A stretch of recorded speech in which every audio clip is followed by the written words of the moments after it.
the damage had been done in that first leg.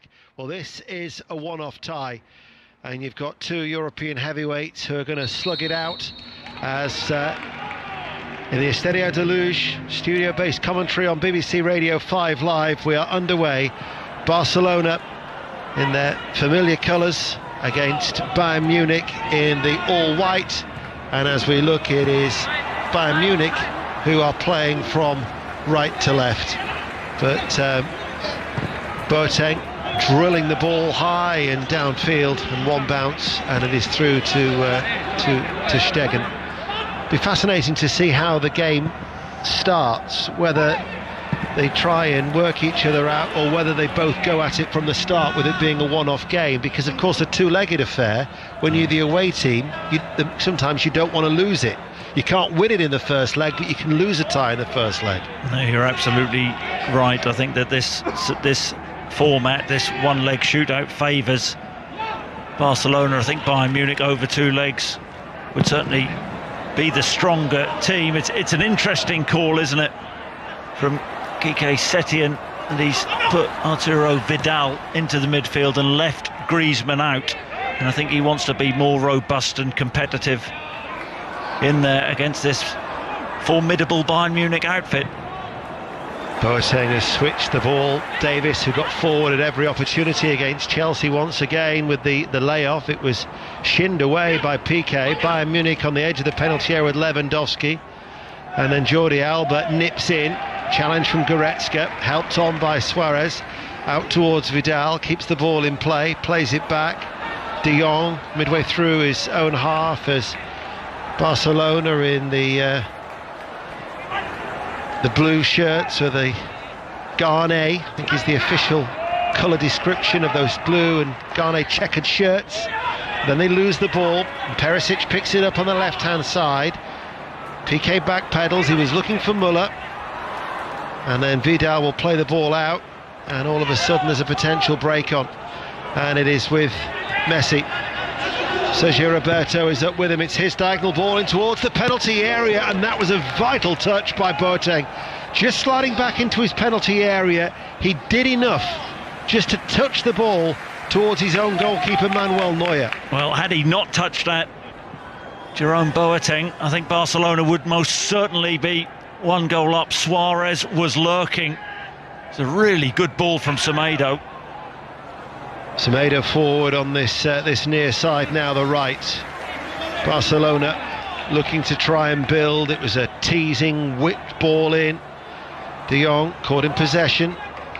Gnabry now picks it up in the white of Bayern Munich, and he plays the ball forward to Perisic, the Croatian international, on the score sheet against Chelsea, left-hand side, chips the ball to the edge of the area. Muller links up with Lewandowski, and Muller scores. Just over 3 minutes played, and Bayern Munich make the perfect start. Barcelona 0, Bayern Munich 1, and it's Thomas Muller. Oh, it's magnificent from Muller, absolutely brilliant. Work down the left-hand side, a cross ball from Davis, and Muller, one touch, a cushion volley into the path of Lewandowski, who then just lays the ball back. And it's a really composed finish. That first touch was the key. Clever little touch. 1-2, and then a left foot finish from 16 yards. Just feeds the ball into the far corner of the net. Wonderful finish. Ter Stegen, no chance with that. And what a start from Bayern Munich. He seemed to change his mind when the ball initially came to him. Quite a central area just outside the penalty area. It looked as if he was going to try and hit it first time right-footed on the volley. And what he did there, he just changed his body stance, cushioned it off right-footed to Lewandowski, got the return ball back and hit it left-footed past the goalkeeper. Well, I think De Jong was blocking him anyway, and that maybe have been part of his thought process, but he sold De Jong. Little 1-2, lovely layoff from Lewandowski back into his path. Cushioned layoff, didn't break stride, left-footed into the far corner. The perfect start from the Germans. Thomas Muller, who we talked before about, he hasn't contributed as many goals. Well, it's his 13th of the season, the 25 assists for the Bundesliga record. He's approaching 200 club goals though for Bayern Munich.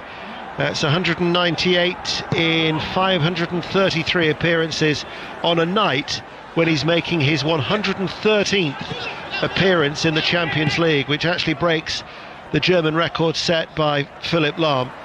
So Barcelona 0, Bayern Munich 1, and from a neutral's point of view, I mean, we had half an opportunity at the other end for Barcelona before Bayern Munich took the lead, but this is the perfect scenario from a neutral, because you can sit back and watch these two teams now slug it out. The fact we've got an early goal, because Barcelona are going to have to come back at Bayern Munich. Yeah, but is that just not the way Bayern Munich play anyway? I think the issue with Barcelona this season is that it's all been a little bit too slow. A lot of possession in the middle of the park, but they haven't had that real zest and cutting edge. Gonna have to up the game now. And for Bayern Munich, they continue this incredible record of finding the back of the net. They've failed to score once now in their last 49 games. That was against Leipzig, and they failed to score twice all season. Leipzig when they met in February before Leipzig took on Tottenham, and Borussia Dortmund in the Super Cup at the start of the season. So they are a team well versed in scoring goals, and they have that prowess in front of goal, as we've just seen from Thomas Muller. So Barcelona looking to try and get back on level terms. BBC Radio 5 Live. Just over 6 minutes played. Barcelona 0, Bayern Munich 1. Vidal back, it goes. Longley will hit it left-footed. Alba's making that run forward. He's got round the back. He's played it in towards Suarez. Oh, it's an own goal. It's an own goal. It's come off Alaba.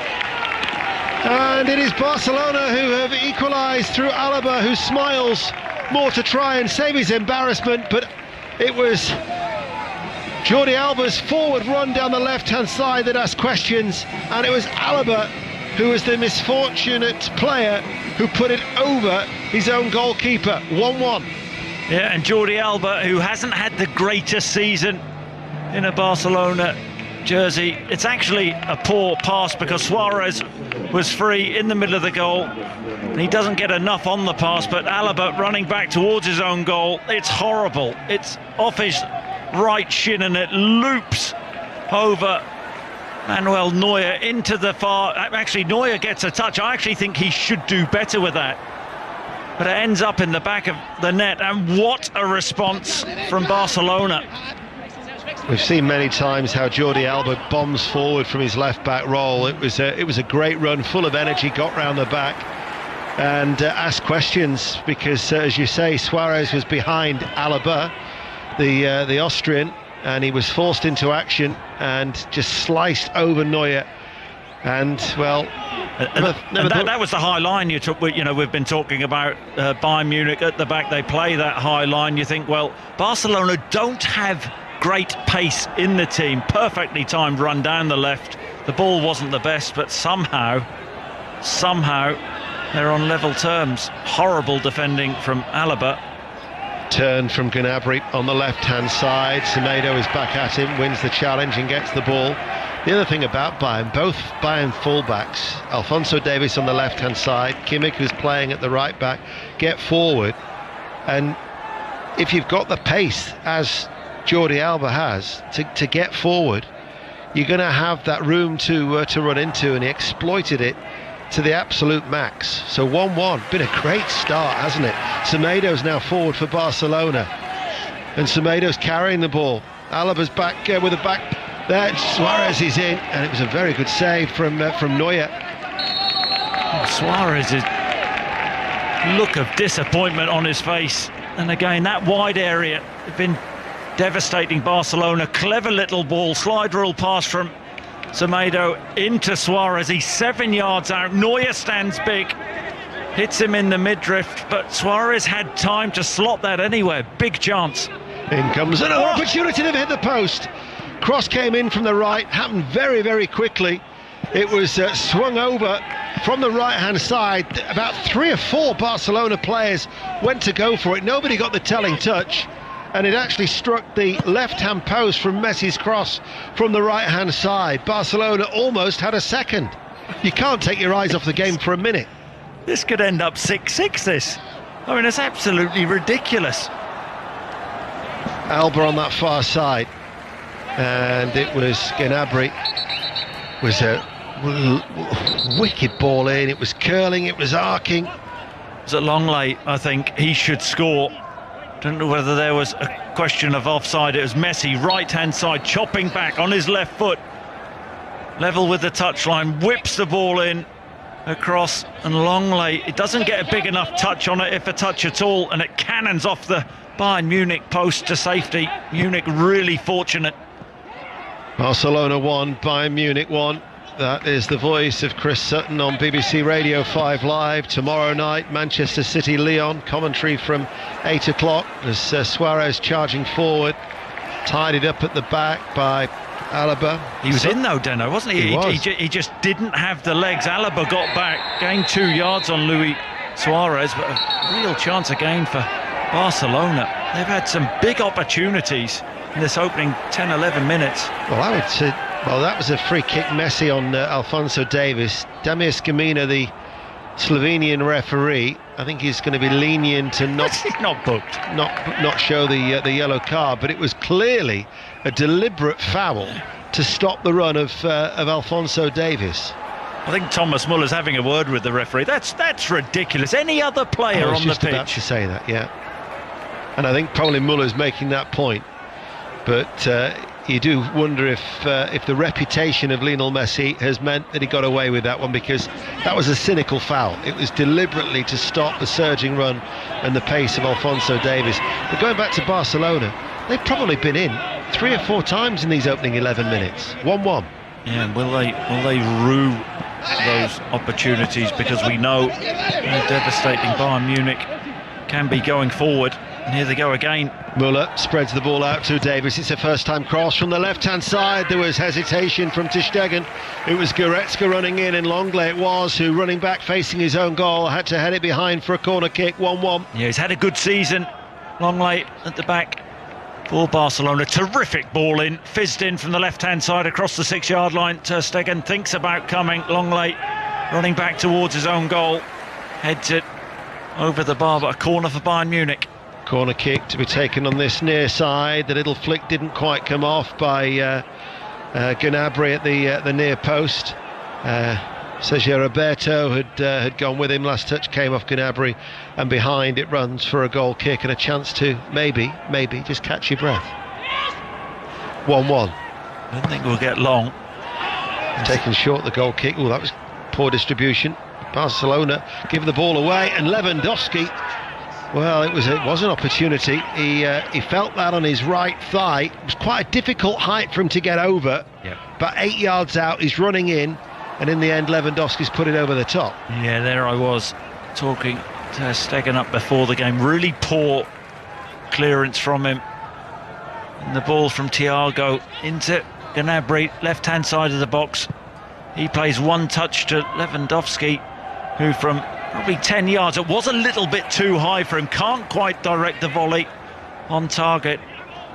But for a player of his quality, that's a miss, a big miss. Kimmich, right-hand side.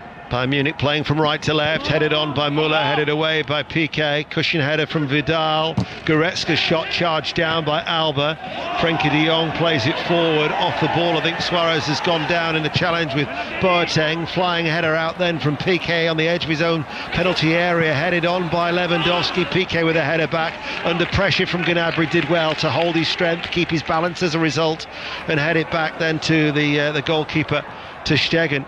But it's an excellent game of football. He did do well, didn't he, using all his experience there, Piqué. Messi drops his shoulder, plays the ball out towards Vidal. Suarez will go on the overlap on the left-hand side. Barcelona playing from left to right. Forward, Busquets, Sergio Roberto, back to Busquets, slows it down. Frenkie de Jong to the left of him, midway through the Bayern Munich half. White shirts back in plentiful supply for Bayern Munich, as Frenkie de Jong, the former Ajax player, the blonde-haired Dutch international, keeps the ball, but they go all the way back to ter Stegen. been that high line from Bayern Munich as they push up and look to squeeze Barcelona, and Piqué once again is forced to run back to the edge of the penalty area and head it back to his goalkeeper. 1-1. Yeah, careless in possession a couple of times there. Barcelona, we know they're going to try and play out, but Bayern Munich, they're fearless with their press. Just interesting how Barcelona have set up. I think we thought De Jong might start narrow off the left. It looks like it's Vidal who's starting out on that left-hand side. De Jong, who hasn't had a great season, I think it's fair to say, for Barcelona. I think at Ajax, when he played, everything was in front of him. He's been asked to play a different role at Barcelona, and it hasn't really been a brilliant season for him at all. No, I think at Ajax he was more as a deep lying midfielder, wasn't he? He was either a 6 or an 8, whereas at times Barcelona have played him much more advanced.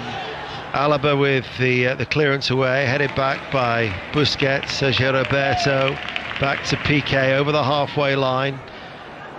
Vidal pops up on the right now. Alphonso Davies gets a foot into the challenge, and that gives away a free kick. It's 1-1, 16 minutes played, but it's competitive, and it's a compelling opening 16 minutes for Sutton.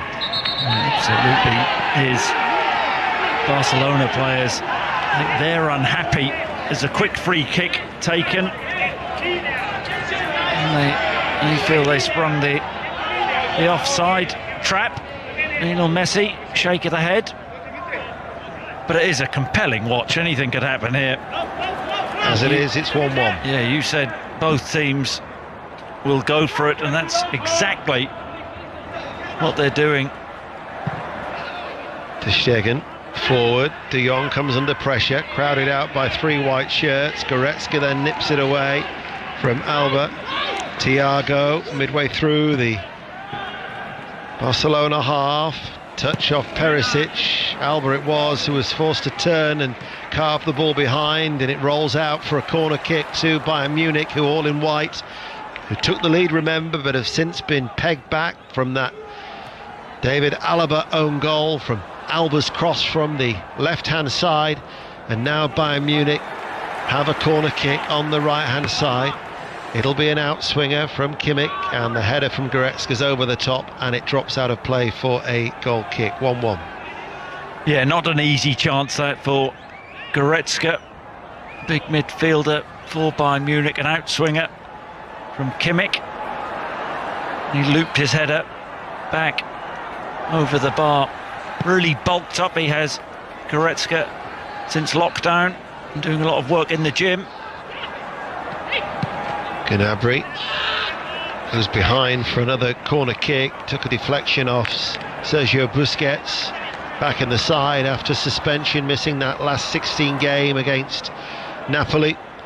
Bayern Munich once again, it'll probably be another outswinger from Joshua Kimmich on the right, playing from right to left. Perisic makes a run towards the near post, pulled out towards Thiago, plays it back out to Kimmich, 10 yards up from the byline, charged down, headed away by Suarez, only as far as Kimmich lifts the ball into the penalty area, and Piqué once again in a crowded 6-yard area is forced to concede the corner, heading the ball behind as Bayern Munich continue to put pressure on Barcelona at 1-1.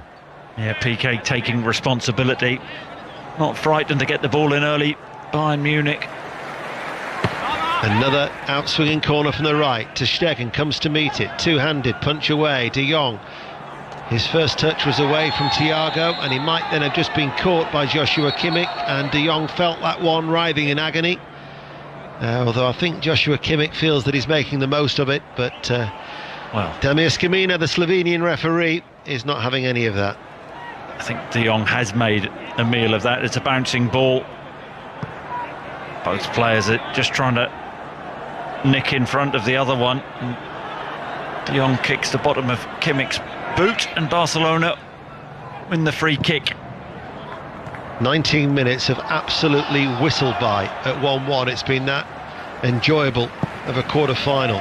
De Jong, crossfield ball, was looking for Semedo, drifts over him and out for a throw to Bayern Munich on their left-hand side in front of the dugout areas in the Estadio de Luz. Lewandowski's given it away. De Jong Semedo will play the ball midway through his own half, all the way back to ter Stegen.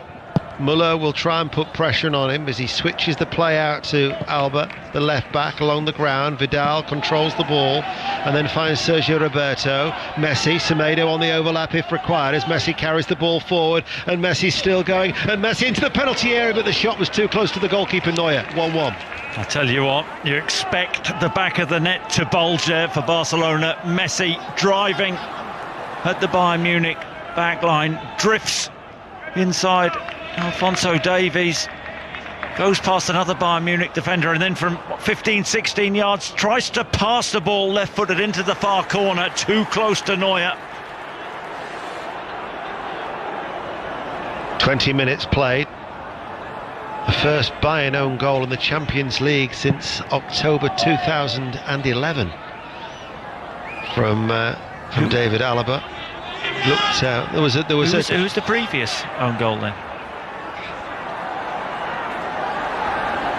I'll give you the answer to that. I'll just keep you in suspense, just for I'm surprised you don't know it actually. 1-1. I'm surprised you don't. It was Badstuber. Here is Gnabry. Gnabry on the overlap now to Perisic. Messes himself, drills it in. Powerful finish from Perisic. He scored one against Chelsea and left-footed. That was an unstoppable drive as Bayern Munich take the lead. Barcelona 1, Bayern Munich 2. What a game we have here. Just two teams going toe-to-toe. Both teams look devastating when they get forward. In this sloppy middle of the park, Barcelona, the ball stolen, and Gnabry, right-hand side of the box, or left-hand side of the box, sorry, feeds the ball into Perisic, and I just wonder whether ter Stegen is beaten from an acute angle, left-hand side. Perisic is just thinking, I'll go for power here, lashes the ball left-footed, takes a slight deflection that does off Longley, and I think that's what fools ter Stegen, who gets a big toe to it, and it crashes off the underside of the bar and into the goal. 2-1 Bayern Munich. Perisic was the player who some thought that he might well have dropped out of the Bayern Munich team for the returning Kingsley Coman, but however Hansi Flick has kept faith. Very settled side. They played Marseille before Chelsea in a dress rehearsal. 1-0. They kept the same side for Chelsea as Barcelona swing over across from the left, and once again Hansi Flick has said same again. And 3 goals in the opening quarter of the game, and Ivan Perisic, the very experienced Croatian international, with his 8th goal of the season. It was Sergio Roberto who was caught in possession, but then Gnabry with a lovely little footwork, just a little deft little layoff, wasn't it, just to slip it out to his left, and then, as you say, he measured himself and struck it so powerfully, did Perisic. Yeah, Bayern Munich had players in the middle. He elected to go for power, but that was the Bayern Munich press, wasn't it? Roberto giving the ball away cheaply, and Gnabry intelligent with the pass. Perisic devastating with the finish. Quick free kick has been taken by Barcelona, but they're still 10 yards inside their own half. Sergio Roberto, Semedo, the right back, just short of the halfway line. Sergio Roberto then back to Piqué. Barcelona 1, Bayern Munich 2. If you're stuck in the car and you start on your long weekend or off on your travels, then hopefully we're going to keep you entertained with this game, because this is one of those games that already I know that I don't want it to end, and we're only 23 and a bit minutes in. Kimmich is going to tee up Thiago to shoot, and Thiago with a left-footed shot that rises and drifts and out for a goal kick. But it's an excellent game of football. It is, but Barcelona at this moment in time just cannot get out there trying to play, but the power and athleticism of the Bayern Munich midfield, they're just all over Barcelona. Messi in the centre circle, out to De Jong, has time for a little glance over his right shoulder as he then will run forward. He's midway through the Bayern Munich half, finds Vidal central area, lays it off to Messi. Messi 30 yards out from goal. Sergio Roberto with the cross. Oh, it was almost another own goal, this time from Boateng.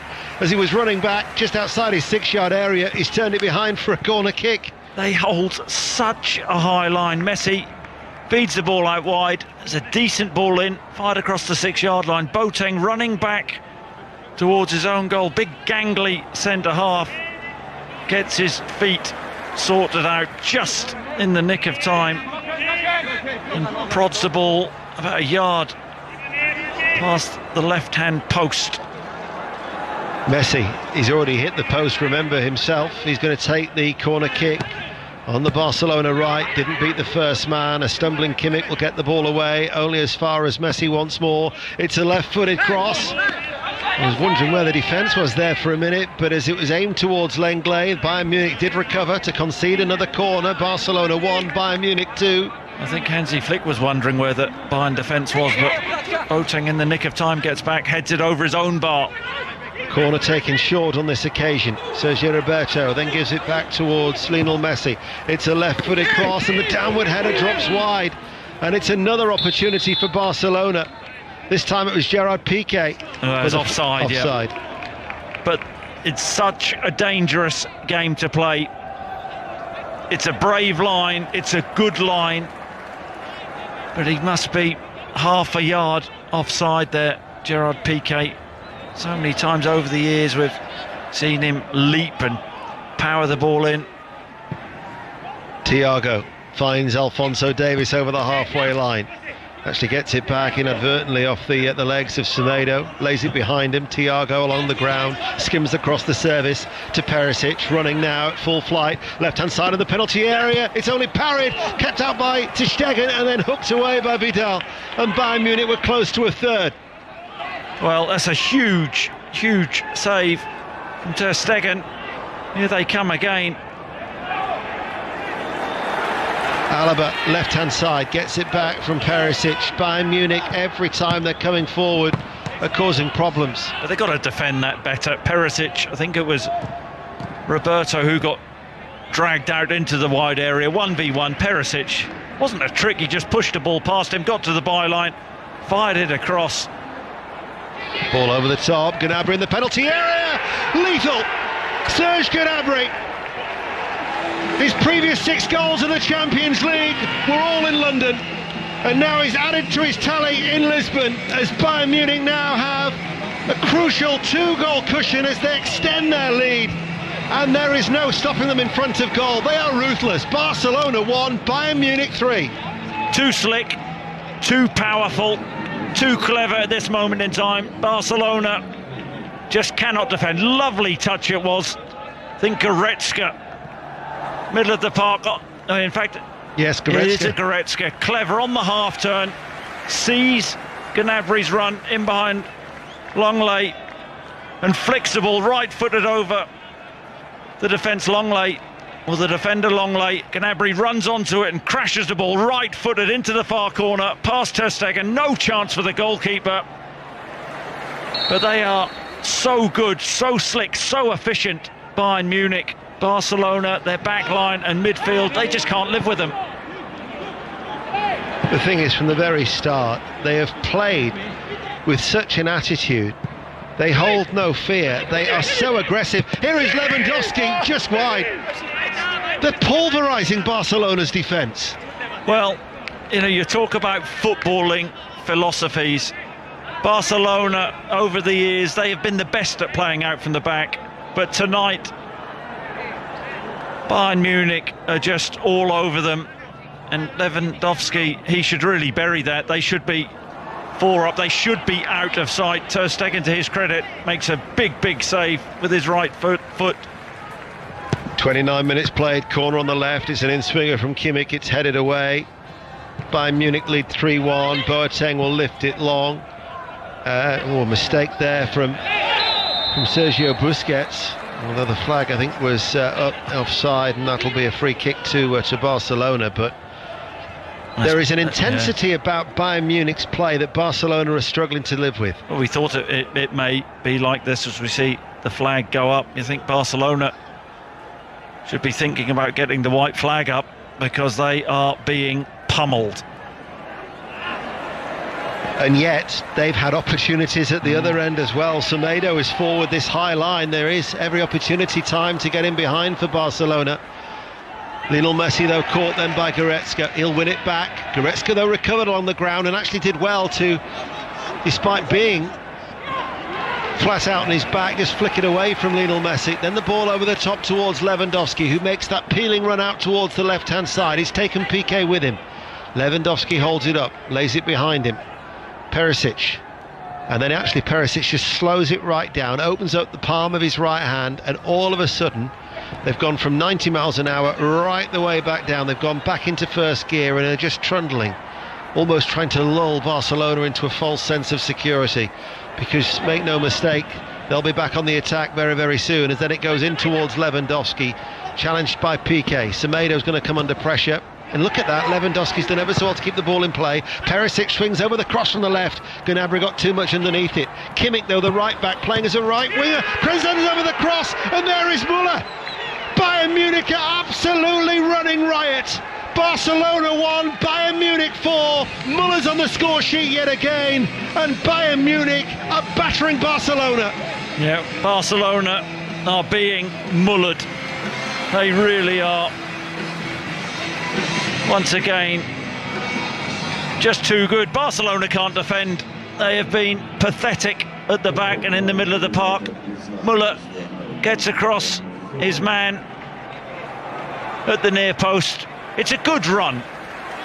It is a good run from Thomas Muller, but Longley on his heels lets him get a yard, and Muller, right boot of his, just pokes it past Ter Stegen, fellow countryman. But this is embarrassing for Barcelona, it really is. But Bayern Munich showing their strength. Sometimes when you do your homework for a game and you think you'll do sort of like a statistic such as Barcelona's heaviest defeat in the Champions League, and you think, well, that probably you'll do it as a matter of course, but the chances are it probably might not happen. For a quarter-final it might be tight, cagey. Certainly wouldn't expect this scoreline 32 minutes in, but another goal, and hold on here, it could happen here. Goretzka on the run, shoots wide, another goal, and Barcelona will suffer. It'll be what will probably be the heaviest Champions League defeat, because 4-0 previously. And you wouldn't, I mean, of course, we're 30 minutes in, just over 30 minutes. You wouldn't think there's going to be more than one, you'd think. Oh. This could be a cricket score.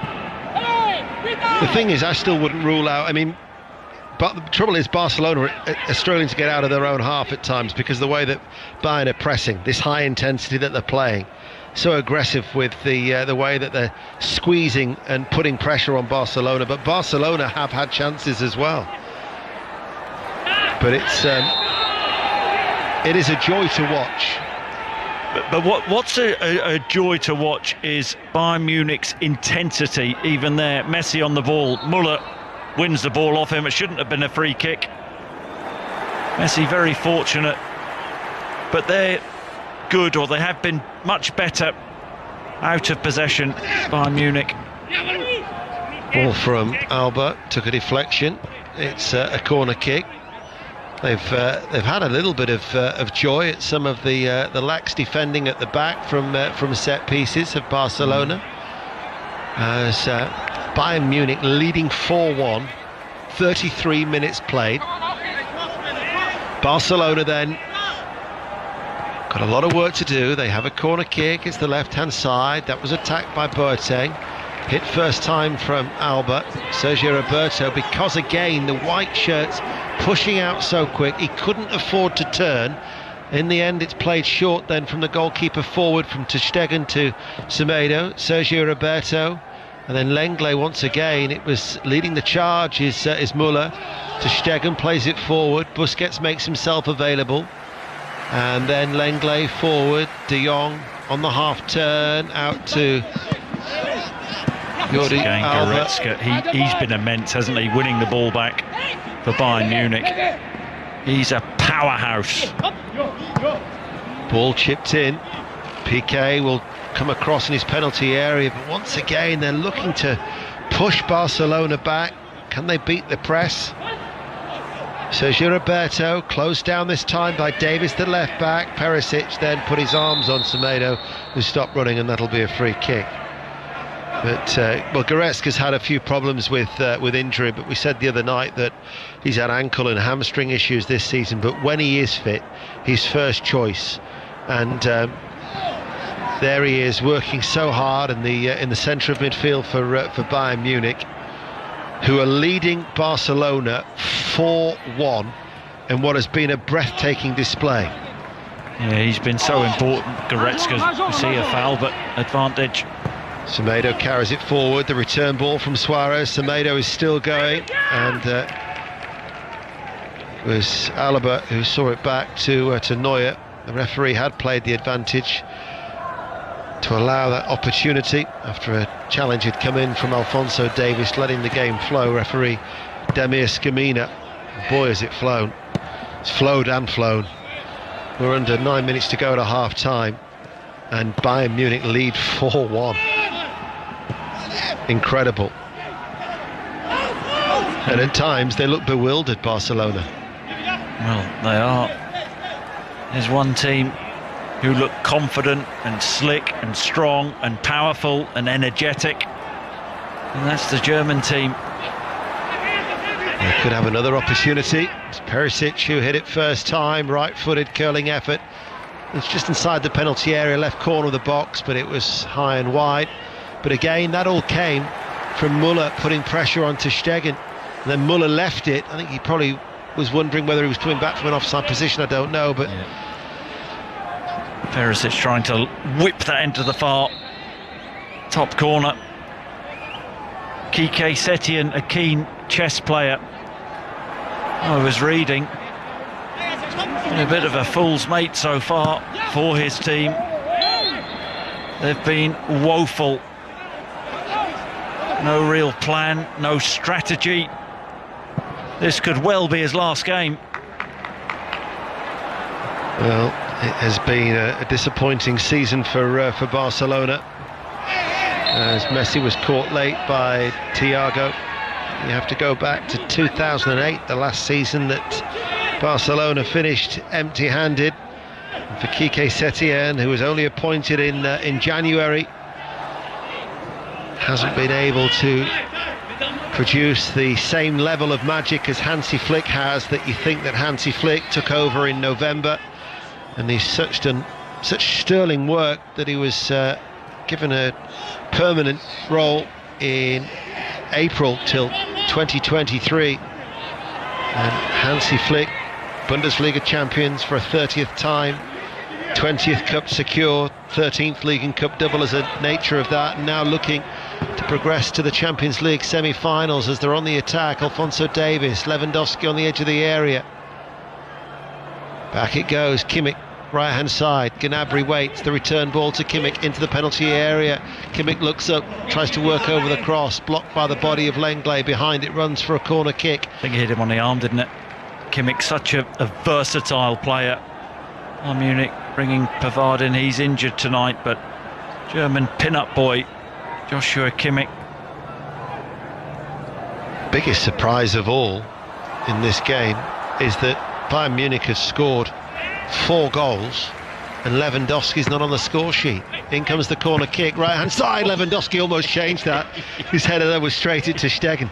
He nearly spoke too soon there. He gets up really well, has to generate all his own power on the ball. It's a floated outswinger. It's on the penalty spot, but gets good power but straight at ter Stegen. Ter Stegen must be wondering what on earth is going on this evening. It is the 19th occasion, 19 out of 50 games this season for Bayern Munich. So 19 out of 50 that they've hit 4 goals or more. I mean, they are like a machine in front of goal. And it certainly sends out a message, doesn't it? That is for sure, whoever they face, whether it's Manchester City or Lyon, providing, of course, that they can see it through. It's going to require an extraordinary comeback for Barcelona, only because every time that Bayern Munich go forward, you think there could be a goal. I think that's very well put. They've got a lot of ageing players. Barcelona, the likes of Busquets in the middle of the park. He's been a great player, but he doesn't have the legs anymore. That's the truth of it, and maybe the selection leaving Griezmann out and getting Vidal in alongside the young legs of De Jong was part of the thought process, but hasn't mattered really. He's been found out, as have all the Barcelona players this evening. Barcelona 1, Bayern Munich 4. Talk about the ageing players. It's a creaking spine. If you think Piqué 33, Busquets 32, Suarez 33, throw in Messi who's 33. And Messi, who addressed the players ahead of the game in a huddle, gave them a bit of a talking to after the warm down, before they went into the dressing room. Well, they're going to have some words of wisdom in about 4.5 minutes time, as they trail, a little bit shell-shocked, 4-1. They may be better off praying than having a team talk, because they are getting absolutely battered here by Bayern Munich this evening. They just don't have the confidence. It doesn't look like they believe, and Bayern do. And the one thing you know about this Bayern Munich team is they will go for the jugular. They will go for the absolute kill. They won't feel sorry for Barcelona in any way, shape or form. There is a real ruthless streak about this Bayern Munich side. 3.5 minutes to go to half-time. It's the earliest a team has conceded 4 in a Champions League knockout game. 31 minutes it was at the time of that 4th goal. And it is the first team to concede 4 in the first half of a Champions League knockout match since Porto against Bayern in April 2015. That's amazing, isn't it? I mean, this is Barcelona we're talking about. Barcelona getting schooled, absolutely schooled. Suarez picks up the ball and runs forward. Oh, he was caught there by Boateng. That'll be a yellow card for Jerome Boateng. Damir Scamina showing the yellow. Left one on Luis Suarez. Booked. 3 minutes to go to half-time. Bayern Munich players unhappy about the challenge from Suarez before he was brought down. Challenge from Suarez on Thiago. It looked a really poor challenge, I have to say. Thiago takes the ball out of the air. Suarez, should have been a free kick against Luis Suarez. Then he picks the ball up and drives with it and is brought down by Boateng. Barcelona fortunate with that. Suarez should be in the book. They get the free kick in the centre circle. There's a Barcelona side looking to maybe just try and get one back, give them a little bit of hope for the second half. Vidal, back heel, Alaba snuffed out by Boateng. Thiago, always comfortable on the ball, back to Neuer. Back out it goes towards the right-hand side, forward by Boateng, not kept in play though by Joshua Kimmich. It'll be a Barcelona throw that Vidal takes quickly. Goretzka though had seen that situation, run back, got in front of Suarez, acrobatically clears it. He's been everywhere, really has. He's been very, very impressive. Yep, read an interview which he had last week, talked about trying to make himself more robust, always wanting to improve. He's been outstanding this evening, you're quite right. There isn't a weak link though in this Bayern Munich side, as Thiago, out it goes, played first time by Muller. Kimmich, the one who'd bombed forward from right back. Busquets now forward, De Jong. Now Kimmich has vacated that role. Muller is the one who's tracking back. Muller reads the game so well. He's such a team player. You know, there he is, getting back, filling in for Kimmich. He's been as impressive as anybody, Thomas Muller. Yeah, and just to think that under Kovac, the previous manager, looked like his days were numbered. But what a player he's been this evening. Pressing, harrying, lovely touches, awareness, goals as well. Ball played forward, Sergio Roberto makes the run, comes off the feet of Davis. First time shot hit him by Suarez. Neuer well positioned straight at the goalkeeper. But again, that half an opportunity came because of the high line from Bayern Munich. The ball played over the top. Yeah, they need a goal before half-time. Barcelona, sorry. Suarez just doesn't have, he's another one, just doesn't have the legs anymore, doesn't have that yard as a central striker. The brain still works exceptionally well, but he's not the player he once was. We're going to find out how much added on time we will have in the first half, and there isn't going to be any. So it has been a joy to watch. Barcelona are battered and bruised. Bayern have been breathtaking as they lead Barcelona by 4-1. Steve.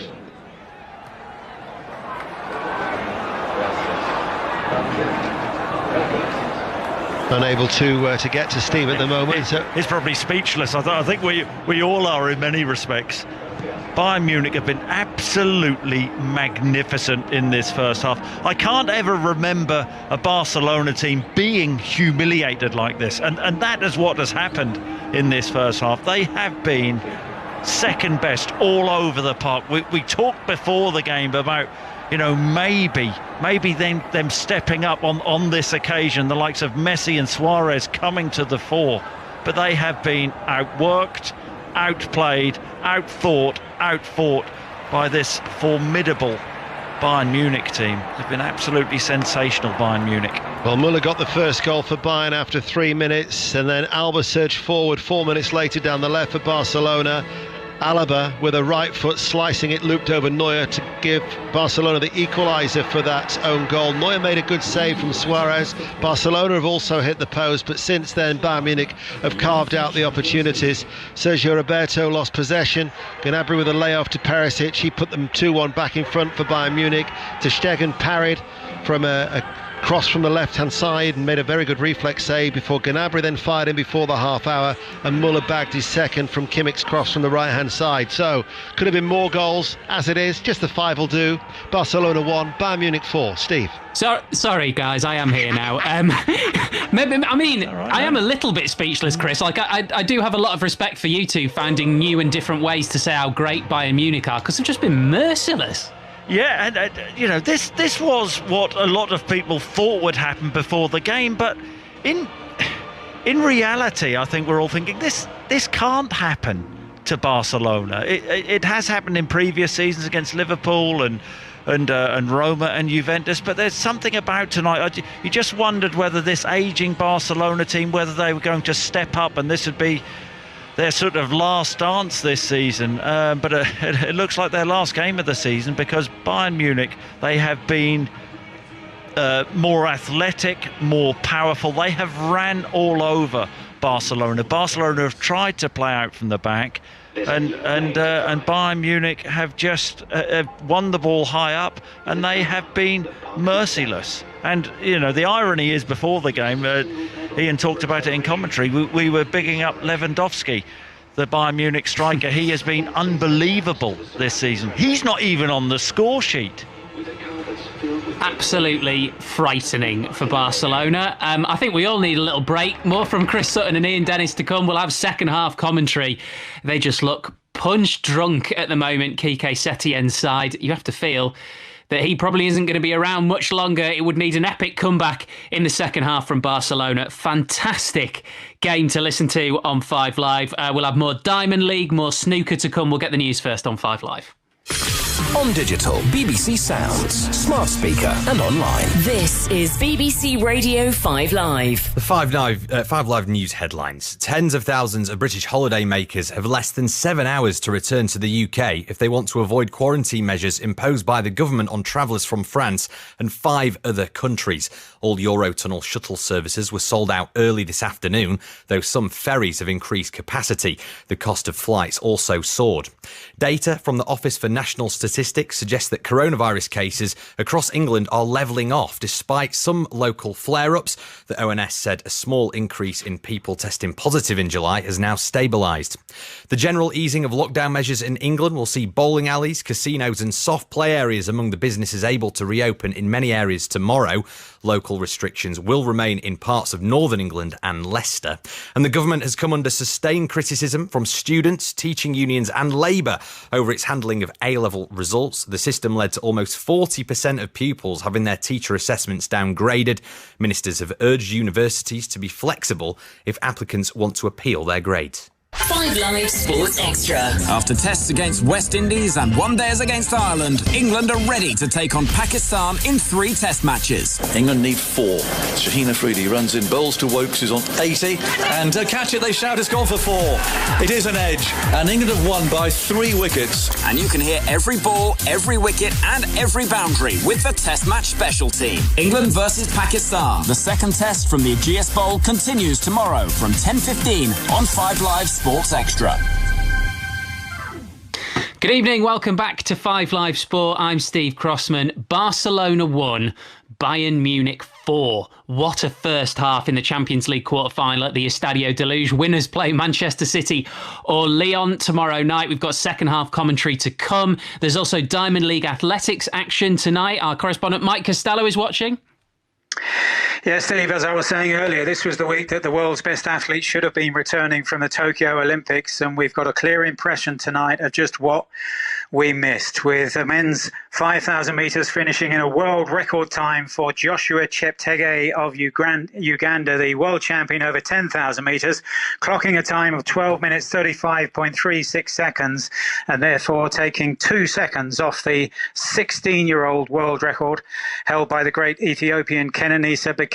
But all through the meeting, tremendous performances by British athletes, including 6 lifetime best performances. Just a few moments ago in the women's 1,000 metres, Laura Muir set a British record in taking second place behind the Kenyan Faith Kipyegon. Gemma Riki, Laura Muir's training partner, also set a lifetime best in 4th place. And 2 truly outstanding performances. Laura Waitman for Britain in the women's 5,000 metres, Jake Whiteman in the men's 1,500 metres.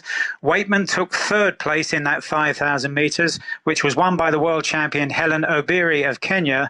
Waitman's time, and I don't want to shower you with statistics, but these are kind of landmark moments, 14 minutes 35.44 seconds. Only Paula Radcliffe has ever run quicker for Britain. And in the men's 1,500 metres, Whiteman took 3rd place. His time, 3 minutes 29.47 seconds. He's now 2nd on the all-time British rankings, ahead of Cram, ahead of Coe, ahead of Ovid. Only Mo Farah has now gone quicker than Jake Whiteman. Astounding performances from British athletes in Monaco tonight, Steve.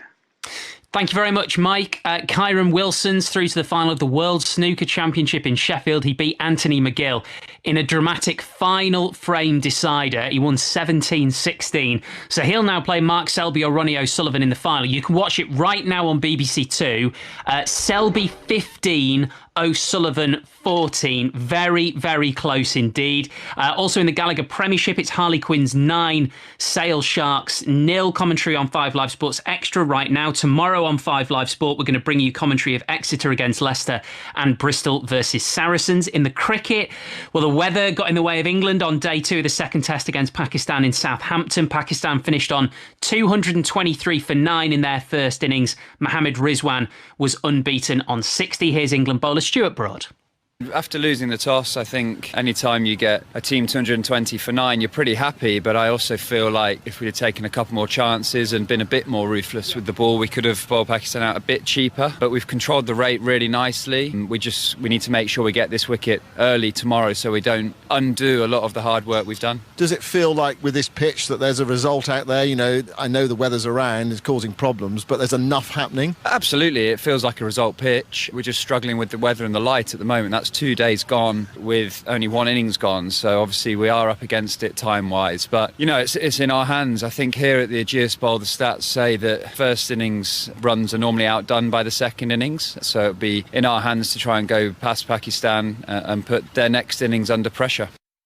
highlights from today at the Test available right now on the BBC iPlayer. TMS is on air tomorrow on 5 Live Sports Extra for day 3 from 10:15. You can also listen on Radio 4 Longwave. And BBC Sound's one of the football line for you as well today. Arsenal signed Willian, the Brazilian, after he was released by Chelsea. He signed a 3-year contract at the Emirates. Let's get more now on the news that Sarina Wiegman will take over as England women's head coach from September next year. She'll leave her position as Netherlands boss after next summer's Olympics in Tokyo. Rachel Brown-Finnis, former England goalkeeper and regular member of the team on 5 Live, is with us. Good evening, Rachel. Good evening. Tell you what, we were speaking to Marcel van der Kraan, the Dutch journalist, earlier. He basically told us we should be really excited. Yeah, and I'd agree with that.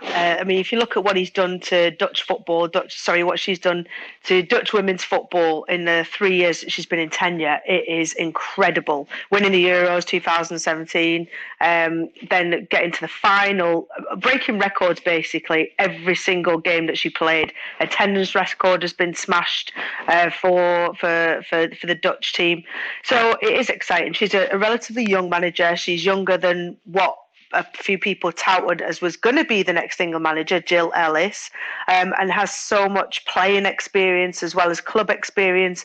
And she seems to be a driving force. You know, she's a mum of 2, which I can empathise that is draining enough.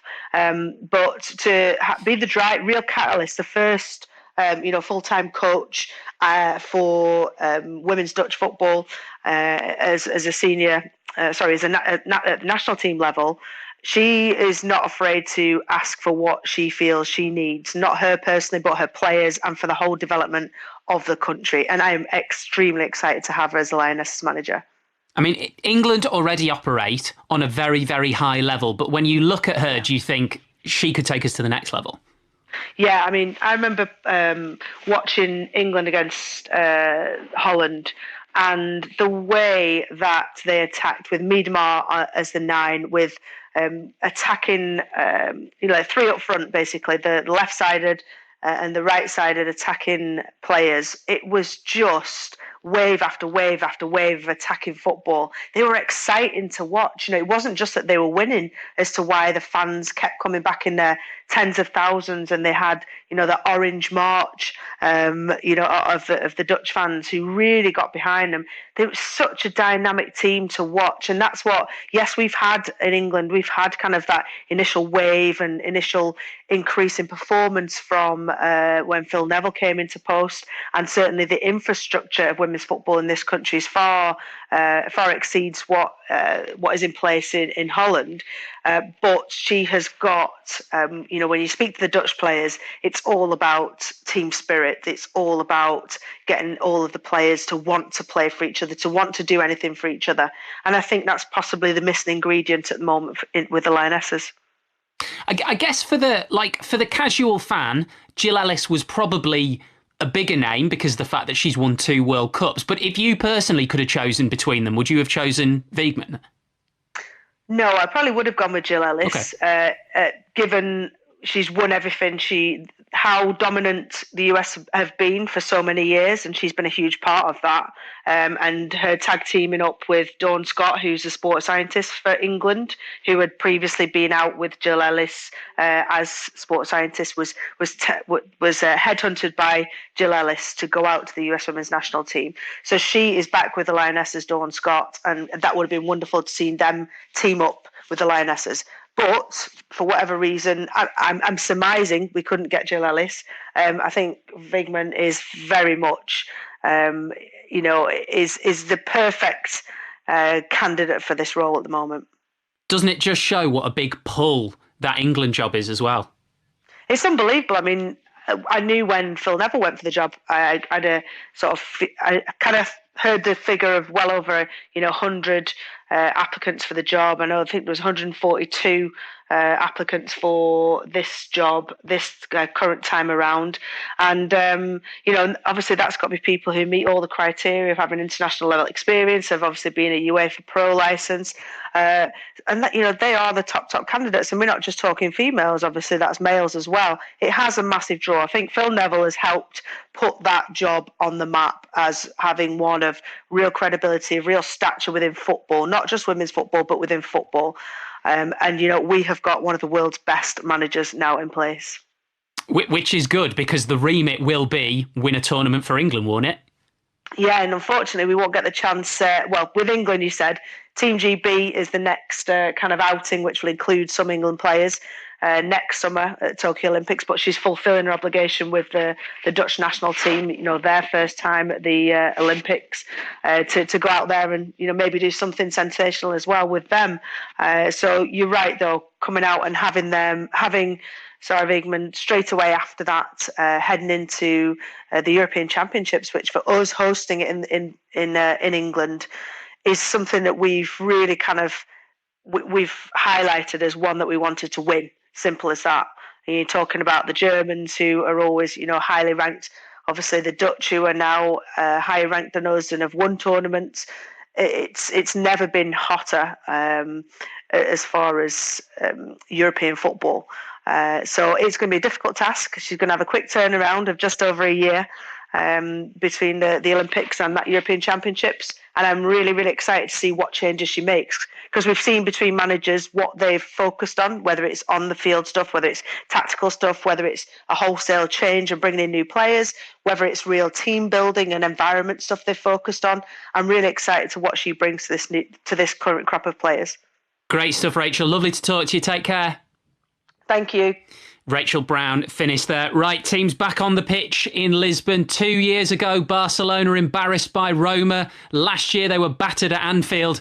It's happening again. Chris Sutton's alongside Ian Dennis. It is, and Chris referred earlier to the scars that have been still inflicted from and still evident from that performance against Anfield when they were swept away in the most dramatic of circumstances. And here they are, who crumbling yet again, but they are going to be making a change at the start of the second half, and the change is going to see Griezmann coming onto the field of play, and the player who's Sergio Roberto is the player who makes way for Griezmann, who has struggled really since his move from Atletico Madrid. What was it, £108 million? 15 goals is his lowest return for 7 seasons. They certainly need something from him very, very special, as they do for Barcelona as a collective, Chris Sutton. Yep, absolutely. He has struggled at Barcelona, but I think the feeling is that he's being played out of position, and he started out on this left-hand side. That's not where he wants to play. It hasn't suited the team. It hasn't suited Lionel Messi at all, and it's been a struggle for Antoine Griezmann, but we know he is a talented player. He has great awareness, scorer of some brilliant goals, and he needs to somehow produce for Barcelona in this second half. But Barcelona, in my view, need a miracle. That said about Barcelona, Bayern Munich have been absolutely outstanding. They lead by 4-1. I'll run through the two teams for you. Neuer is in goal.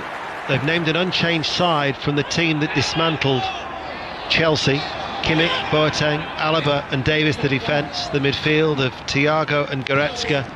And then Gnabry, Muller and Perisic in behind Lewandowski, who, despite them scoring 4 goals, is yet to add to his tally. He must be absolutely champing at the bit, bearing in mind that he's close to, or has within sight, Cristiano Ronaldo's Champions League record of goals in a campaign of 17. Lewandowski's 4 away from that, and you'd think semi-final. And also take into consideration the nature of the one-off games for the quarter-final and the semi-final as well, so maybe needs to have a little asterisk next to it, who knows. Has he not scored in every Champions League game this season? 13 goals in 7 games. There you go. For Barcelona now in the second half, they've got ter Stegen in goal. It's a back 4 of Semedo, Longley, Piqué and Alba. They've made that change of Vidal, Busquets and De Jong, so it's a front 3 now of Griezmann, Suarez and Lionel Messi. Traditional colours for Barcelona in the, what did we say it was? The blue and Garnet, the checkered shirts, the blue shorts.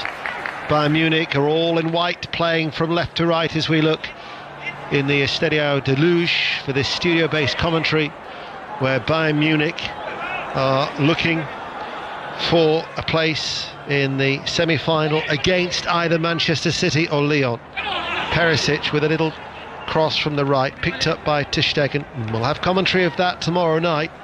By the way, 5 Live Sport tomorrow, Sonia McLaughlin from midday, Exeter against Leicester and Bristol against Saracens, 2 commentaries in the Rugby Union, and then Manchester City Lyon with Mark Chapman, who's also in the chair for Sunday night's Europa League semi-final, Manchester United against Sevilla. Build up from 7, kick-off at 8 o'clock. 3 minutes though into the second half of this quarter-final, and Bayern Munich in full control, leading by 4-1, and they were 4-1 up just past the half-hour mark. It really was staggering. They could be in a game. Ball right down the middle, looking towards Muller. Muller tries to roll away from his man. He pulls it back to Perisic, and the shot was straight at the goalkeeper. This time they went route one, and it almost paid off. You've got to say, though, Ian, schoolboy defending from Barcelona. One ball, one long punt from Manuel Neuer, and Thomas Muller was in on goal. I think Longley got back, and he ended up feeding the ball into Perisic's path, who drills the ball right-footed, hammers the ball straight at ter Stegen. But a big chance there for Bayern Munich at the start of this second half. Just saw a shot of the monitor, and Muller was on that occasion was actually playing ahead of Lewandowski. He's charged about. He's been tireless up front, has Muller. Suarez. Hardly mentioned Messi, have we? Messi had a couple of opportunities. He hit the post with a cross from the right-hand side. Just can't seem to get in the game, Lionel Messi. No, they can't get the ball to him, but that's credit to Bayern Munich in the middle of the park.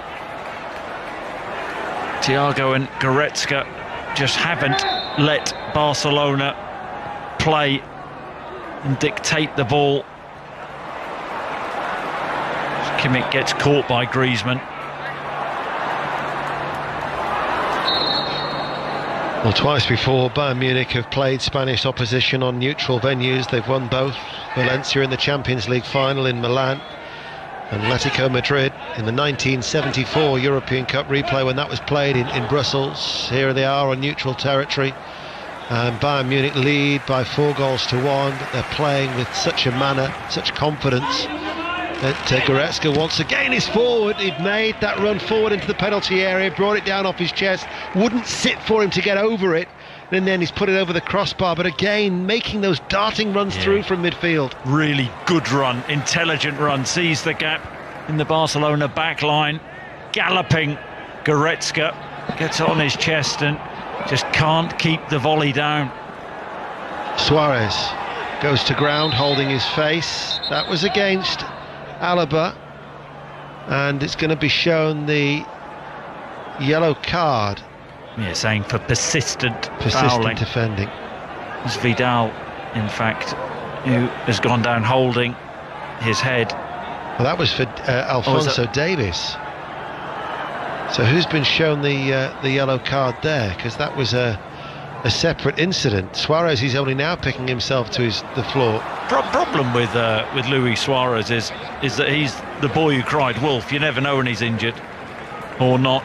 He goes down, he screams, and at times he does get hurt, but you never know when to believe him.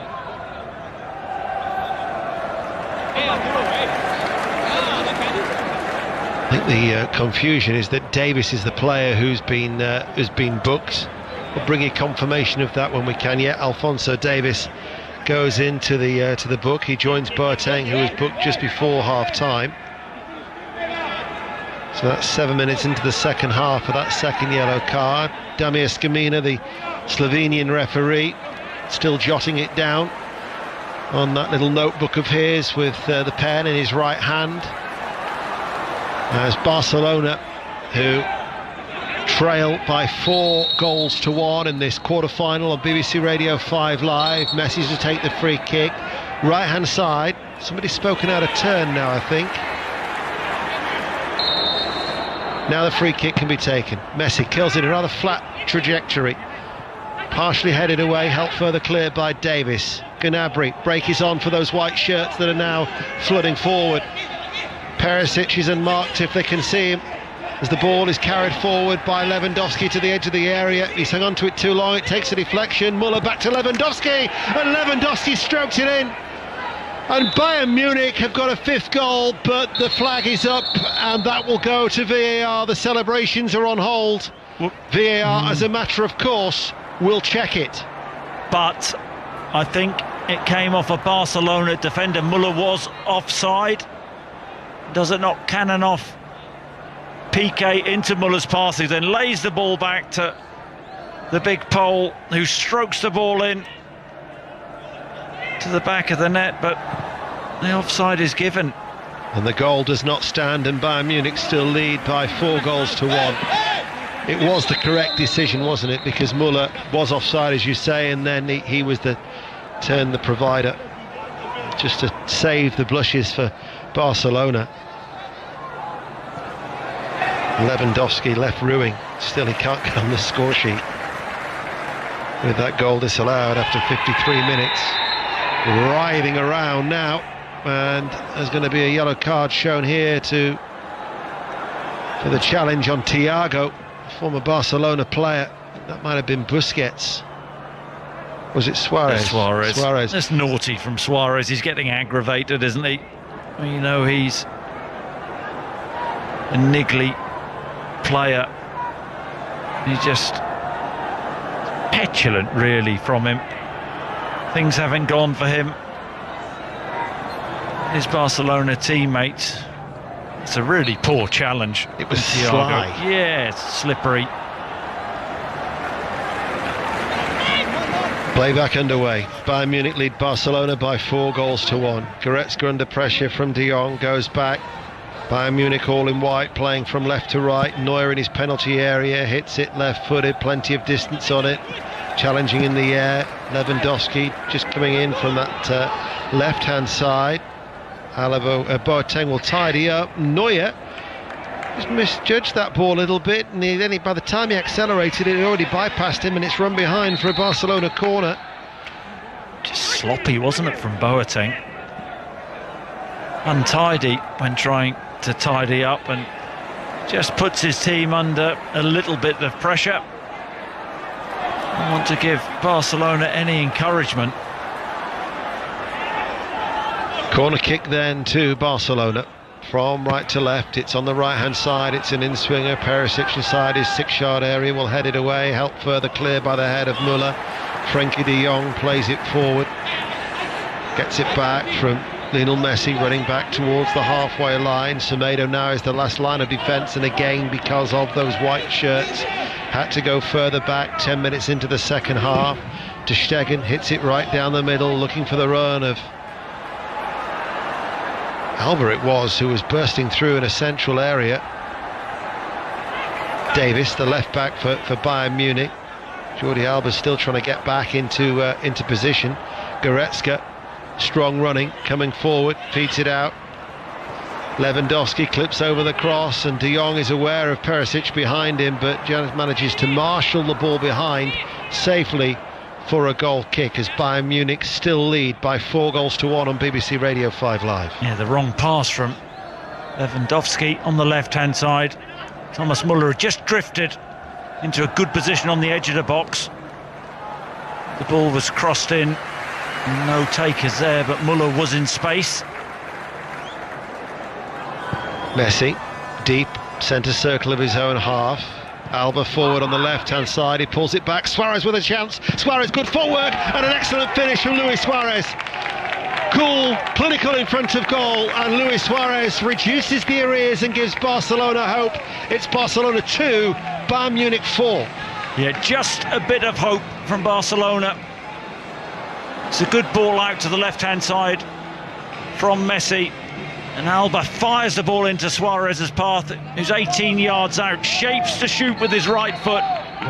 Looks like he's going to try and feed it into the far corner, and then shifts the ball beautifully past Boateng, sells him, and then clinical left foot finish into the corner of the net. Manuel Neuer, no chance. It hasn't disappointed, I think it's fair to say, this game.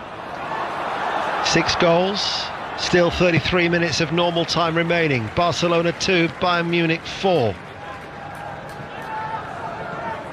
And a reminder that the game still isn't secure for Bayern Munich, as Thiago feeds it to Perisic, playing now on the right-hand side at the minute. Kimmich on the overlap. He was on the left in the first half, Perisic, so he's swapped with Gnabry.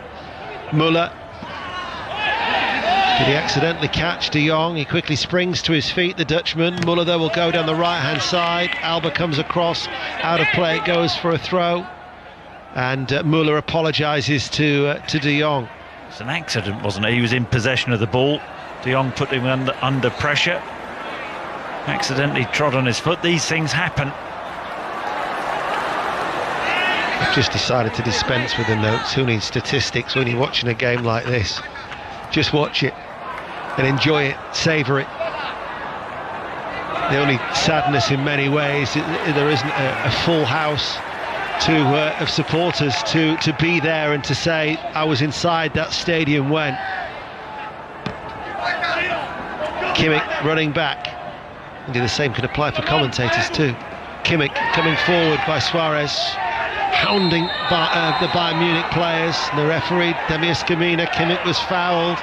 Barcelona are getting agitated. There's a little bit of pushing and shoving, and they're desperate. Oh, there's another yellow card going to be shown here. Gnabry has charged after Alaba, it is, who deliberately doesn't look at the referee. So Alaba is now shown a yellow card. It's the 4th yellow card that we've seen of this quarter-final. Yeah, Kimmich actually gets himself out of a tricky situation, turns Suarez, drives up the right-hand side. Don't think there's a lot in that, but Alba protesting, screaming at the referee. You can't do that. Quite rightly, yellow carded. If Barcelona were to get another one back, it would certainly make it very, very interesting. Lenglet, mind you, they need to be a little bit more secure in defence, because Bayern Munich threatening. Perisic, there is himself. Perisic there with a rising right-footed volley from the edge of the area, couldn't keep it down, goes over the top, over the crossbar, out for a goal kick. Bayern Munich still lead 4-2. Alba is down on his haunches at the moment, only now getting to his feet as Barcelona stroke it around the back. I want to get rid of it. Up towards Alba, back on his feet. First touch, keeps the ball in play. Sliding across then was Thiago. And Thiago. Alba's going to stay down on this occasion. I didn't think there was a foul. Let's see it again. Thiago goes in. The issue is, as he goes to ground, he comes off his feet. And the referee now in a technical area, booking. Well, it wasn't Hansi Flick. No, one of the Bayern Munich bench. There is going to be another change in the offing. Will be one of the assistants of Hansi Flick, who has shown the yellow card from Gnabry. We're going to be seeing very, very soon Kingsley Coman coming on for Bayern Munich. He's just getting stripped for action. You would think Perisic would be the likely player, as Goretzka comes forward for Bayern Munich. Outstretched leg from Busquets, that's a foul. Just starting to get a little bit fractious. Well, yeah, it's no surprise. A lot at stake here. Bayern Munich, Goretzka's been outstanding, hasn't he? In the middle of the park for Munich. But Barcelona, ageing players who have been there, who have done it, who have won big trophies, they'll feel that they still can somehow conjure up something, get themselves out of this situation, but it does look like a tall order. Coman, who's had a muscle injury, he did start the game against Bayer Leverkusen in the German Cup final on the 4th of July. as Davies goes out on the left-hand side, and Davies is still going, and he pulls it back, and it's walked into the net by Joshua Kimmich, and Bayern Munich have got a 5th goal, but that was all down to Alphonso Davies, fullback to fullback, and Bayern Munich continue to rack up the goals. 5-2. But just how good is this from Davies, out on the left-hand side? Brilliant trickery and skill, goes past Semedo as if he isn't there, gets to the byline, and then the key here is he keeps his head up, keeps his composure, and just rolls the ball back into Joshua Kimmich's path, and he's 4 yards out. Open goal, he's not going to miss that. Wonderful play from Davies, devastating from Davies, and the killer touch from Kimmich. And that was always the issue, wasn't it, Barcelona? Always feel that they have players with the ability to score a goal, but could they keep Bayern Munich out at the back? And I have to say, Ian, it's no surprise Bayern Munich scoring again. 63 minutes played, Barcelona 2, Bayern Munich 5. There were 4 white shirts in the penalty area, 2 of them were the fullbacks for Bayern Munich. It's been a superb display of football. Barcelona now with Messi on the edge of the area, and it was a left-footed shot that was low and dragged wide and out for a goal kick. And Lionel Messi unable to cast any magic for Barcelona so far in this game, as Bayern Munich are heading towards the semi-finals. It's a corner kick that's been awarded for Barcelona. It's taken and headed away, played back then to Messi, lays it off first time to De Jong. Right-footed ball swung over towards Suarez, and Davies it is who can bring it away for Bayern Munich. He just lifts it forward towards Gnabry. Gnabry does ever so well. I think he might have been caught a little bit late there. He's still found Muller. Kimmich now is charging forward. Perisic is ahead of him. Right-hand side of the penalty area. There's the cut back into the penalty area. Griezmann helps tidy up. There comes the press. Look at that for a trigger point. 4 white shirts. They've won it back. Kimmich right-hand side stands over the cross. Caught by ter Stegen. And that's the difference, the dynamism. Lose the ball, Bayern Munich hunt it back and hunt it quickly. Barcelona 2, Bayern Munich 5. Haunted by heavy defeats. Liverpool last year, Bayern Munich this. Barcelona reeling in the Estadio de Luz. The lights are going out on their Champions League campaign in the Estadio de Luz. Busquets forward. Messi, good footwork over the halfway line. Forward to Griezmann. Griezmann running forward on the left-hand side. Vidal out wide right. Suarez through the middle. Busquets joins the attack, finds Vidal outside the penalty area. Suarez makes the run back towards Busquets, shifts it inside. Messi forward ball. Griezmann inside the penalty area. Shot charged down. Balloons back into the penalty area. Hooked away by Goretzka. Won back by Alaba. De Jong chips the ball forward. Semedo's forward there. Semedo, was he caught? Well, they were looking for a penalty with Barcelona in that challenge between Semedo and Davies. Davies has come worse off, and he's stayed down holding his head. 5-2 Bayern Munich. Here's one of those where it's a floated ball and a straight ball. And Davies and Semedo, both eyes on the ball, committed to the challenge. Davies gets there first, heads the ball, and Semedo, who's already airborne, collides with Davies, and Davies takes a blow to the head. Bayern Munich are going to be making the change that we talked about a while ago before Kimmich added the 5th goal, and it is as expected that even Perisic, the Croatian who's taken his tally to 8 for the season, is coming off, and Kingsley Coman is coming on. Again, just underlines the strength of this Bayern Munich side. Thumbs up from Perisic. Yeah, well, my German sources were telling me that Coman's stood a strong chance of starting this game. I have to have a word with that source, Ian. Good choice, Perisic, important goal. He's been a constant threat as well, as have all the Bayern Munich players, but good sub to bring on, isn't it? It certainly is. That's the voice of the country's most forthright pundit, according to his own book. You're better than that, Chris Sutton. Midway through the second half, Bayern Munich are leading by 5-2. And I think we've just seen a glimpse of Ansu Fati, who's going to be coming on for Barcelona. But if you said that they required a miracle at the start of the second half, the margin is still... Oh, hold on, they've lost the ball again. Muller, and it's back. Coman's first touch was almost an opportunity to score, and in the end it was Alaba who just threw himself at it, and it's gone diverted behind for a corner kick.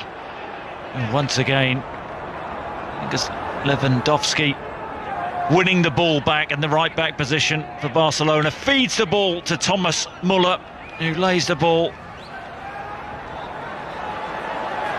into the path of Bayern forward, and it's actually a brilliant block in the end, but Bayern should be absolutely out of sight. Kimmich with the corner kick, right hand side, appealing for handball, runs loose to Muller, sends over the cross from the right hand side, comes out towards Davis, he's sliced out, the goalkeeper is calm, he's punched the ball away, only as far as Gnabry, fires it back in, blocked by the legs of ter Stegen. Break on maybe for Barcelona, who are trailing by 5-2. De Jong turns inside towards Messi. Messi's forward ball out towards Vidal, it won't reach him. Kingsley Coman running back, sensing the danger and dealing with the dirt. They're not afraid to do the dirty work, these Bayern Munich players. Everyone's prepared to put in a shift. And Goretzka, Coman. And you have to say that's the difference, Ian, isn't it? You see it from one team, their desire out of possession.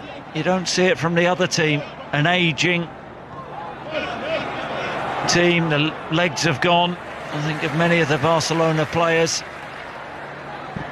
They are getting a real going over this evening. Coman, he was looking for Gnabry a little bit flat-footed. He didn't bother actually chasing it. But had it not been for ter Stegen, there could have been yet another goal for Bayern Munich. And we are going to see Ansu Fati, and it is going to be Busquets who is coming off. So the holding midfielder, Frenkie de Jong, one would imagine would go into that deep-lying role for Fati to play forward, probably out towards the left-hand side. You've got Griezmann, Messi, Suarez, Vidal, but they just have been completely and utterly swamped by this Bayern Munich side that has been just overpowering. Played forward, Thiago. Goretzka in the centre circle, controls it off his chest. Alphonso Davies comes under pressure. And then Alaba will clear. Lenglet might have caught Lewandowski in the head. Alba for Barcelona. Vidal to Semedo, the right back. Along the ground, Griezmann now on the right-hand side. Vidal has dropped a little bit back into a roll alongside De Jong. Griezmann, time desperately running out, and they require 3 goals just to take it to extra time. 5-2 down in the quarter-final. He's actually, in my view, going to be more effective out on that right-hand side. Antoine Griezmann coming inside on his left foot. We know what he's good at, those little passes, and he has that awareness to see players. Barcelona have got that badly wrong this season, playing him out on the left wing. It's just not worked. 21 attempts for Bayern Munich in comparison to the 7 of Barcelona. Messi, just outside the centre circle of his own half, rides the first challenge. He was impeded by Lewandowski. Referee Skimina tried to let the game flow. The free kick's been quickly taken. Out towards Griezmann, forward ball. Fati makes the run in behind. Alaba is there. There was a hand on the shoulder of Alaba. Not enough for somebody like Fati to make Alaba drop to the floor, but nevertheless the free kick has been given. As soon as you do that, I think Alaba's already going to ground. His legs were starting to buckle, but you give the referee an easy decision to make. And again, the referee's whistle is sounded, because this time Kingsley Coman has been fouled. Barcelona 2, Bayern Munich 5. We're seeing a picture of Kike Setien. Will this be his last game in charge of Barcelona? Mentioned earlier as a keen chess player, played against the likes of Garry Kasparov and Anatoly Karpov. Maybe should have got them in at half-time to do the team talk, Ian. The strategy just hasn't worked. They would love to be in a position in 18 times to say checkmate and we'll take you through to extra time, but those checkered shirts of Barcelona, it's like having all their pawns swept off the board. They just do not have the figures at play to make those telling and killing moves. All the decisive moves have been made by Bayern Munich and they reign supreme in the Estadio de Luz by 5 goals to 2 to extend their match-winning sequence to 19 games with 17 minutes remaining. Piqué challenging in the air, drops to Muller, opens it up. Kimmich is forward, he's got options ahead of him. Kimmich to Muller, lets it run through, excellent play. Lewandowski has the shot blocked by Semedo, still comes back towards Lewandowski. Left-hand side of the penalty area. Barcelona doing the defending. Bayern Munich from left to right, all in white. Thiago rolls the ball forward, prods it towards Muller, loses it, then he wants it back and he's desperate to charge after it. And he'll continue to put pressure on those Barcelona players. And who's, surprise, surprise, who does it run off the legs of? Thomas Muller. You can only applaud him and admire him. How good has he been this evening? His link-up play, his passing, his work rate, been tremendous. Known in Germany, Ian, as the Raumdeuter. Go on. Well, you tell me, Raumdeuter, go on. Space investigator, number 10, drifts everywhere, Ian. I thought you'd have known that. 16 minutes to go. I just thought I'd let you, I didn't want to steal the limelight from you, Chris. You can use that one. Forgotten it already. 5-2 Bayern Munich. Let's get a snooker update. Jamie Broughton at the Crucible. And drama here, Ian. Ronnie O'Sullivan and Mark Selby tied at 16 frames all. Their semi-final has gone to a final frame decider, and at one stage this evening O'Sullivan was 15-13 down, but he's fought back. I should say earlier today one of the greatest deciding frames in Crucible history was played, and we saw a decided there, and Kyron Wilson coming through that one against Anthony McGill. Thank you, Jamie. Barcelona requires snookers as Bayern Munich are making a couple of changes. Coutinho, who is on loan from Barcelona but allowed to face his parent club, has replaced Gnabry. That's one of the changes with 15 minutes remaining, and then Zula is going to replace Boateng, an indication that maybe they feel that the game is going to be safe, because Boateng had been a doubt with that injury he picked up against Chelsea in the Allianz Arena last week. So Nicolas Zula, who came on for the last 20 minutes against Chelsea, will get another run out here tonight as Bayern Munich, with Muller coming forward to Coman just outside the area, does a little step over, shifts it onto his left foot, back onto his right, pulls it back towards Kimmich. Coman in space along the ground, kept out by the legs of the goalkeeper inside his 6-yard area, and then De Jong will play it forward. Fati carries the ball over the halfway line. Barcelona 2, Bayern Munich 4. My Name ist Ian, ich bin aus BBC is about as far as my German goes. Well, that's no surprise to me and probably most of the listeners. That's why you're forthright. At times it borders on being rude, but we'll forgive you. I guess Bayern Munich have been forthright this evening. Whatever were Arsenal thinking? If you're an Arsenal fan, Gnabry. Yeah. What a player he has been. Whose decision was that? Well, he's certainly prospered this season. It's his best season for in his career. Barcelona are forward. Messi charged into the penalty area. Messi shoots, good hands by Neuer.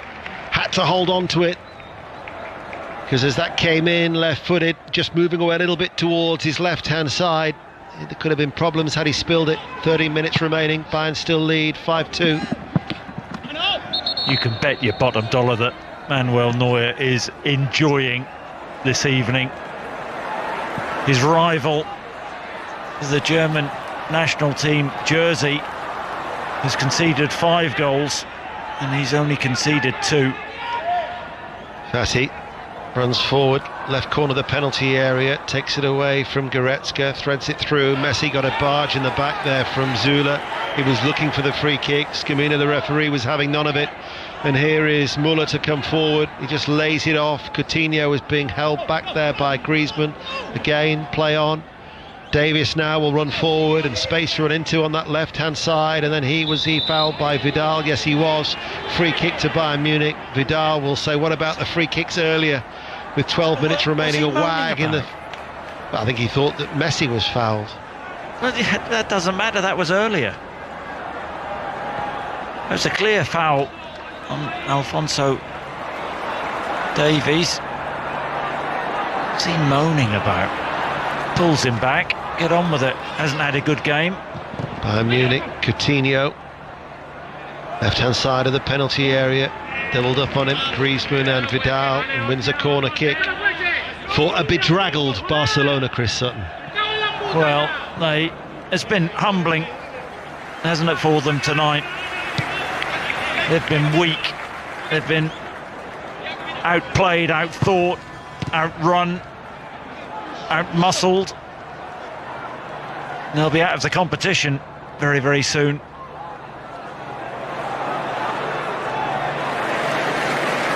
They have had a good record, Barcelona, of making it through to semi-finals. When you think that their exit last season against Liverpool in the last 16 was their earliest exit since 2011. In the 9 years since then, they have reached 7 semi-finals, but not so on this occasion, falling short and dispatched in a brutal manner by Bayern Munich. 5-2, just over 10 minutes of normal time remaining. We're with you through until 10:30. Manchester City Lyon commentary tomorrow night at 8. Sunday night, the Europa League semi-final, Manchester United against Sevilla, who certainly caught the eye the other night against Wolverhampton Wanderers. So more live football to look forward to on BBC Radio 5 Live. And of course it's Manchester City or Lyon who will take on the Bayern Munich in the second semi-final next week. That'll be in the Jose Alvalade Stadium, which is the home of Sporting Lisbon. This is in the Estadio de Luz. In Barcelona 2, Bayern Munich 5, and Quique Setien, I'm sure, will come under increasing pressure to keep hold of his job. He was only appointed in January at the Nou Camp. He'll be out, he won't last. Davis left-hand side, enters the penalty area. Coutinho takes it into feet, pulls it back towards Muller. Muller, 25 yards out from goal, goes back away from the penalty area. The white shirts of Bayern Munich out towards Kimmich, plays it forward, and then it's back with Zula, Thiago, and at walking pace. And Barcelona are just chasing the game. A forlorn task now with 9 minutes remaining. Barcelona 2, Bayern Munich 5. Slide rule ball forward towards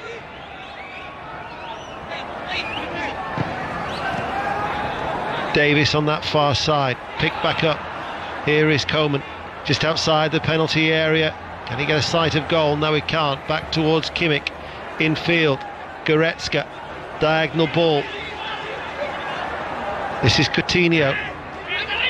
Coutinho will have to go it all alone, down towards the byline he goes. Alaba joins the attack, back it goes to Alaba, short triangular passing patterns between Bayern Munich. Coutinho, how Coutinho would like to get on the score sheet, and he's crossed for Lewandowski, and Lewandowski couldn't miss. It was on a plate, a header inside the 6-yard area. Bayern Munich absolutely rampant. Barcelona 2, Bayern Munich 6. Well, this is men against boys, it really is. It was patient play, a number of passes out on the left-hand side of the box from Bayern Munich. I just wonder whether there may be a hint of offside with this. Coutinho eventually gets the ball down the left-hand side, fires across the ball. Lewandowski heads it in from 2 or 3 yards, just watches the ball onto his head. An easy finish for him.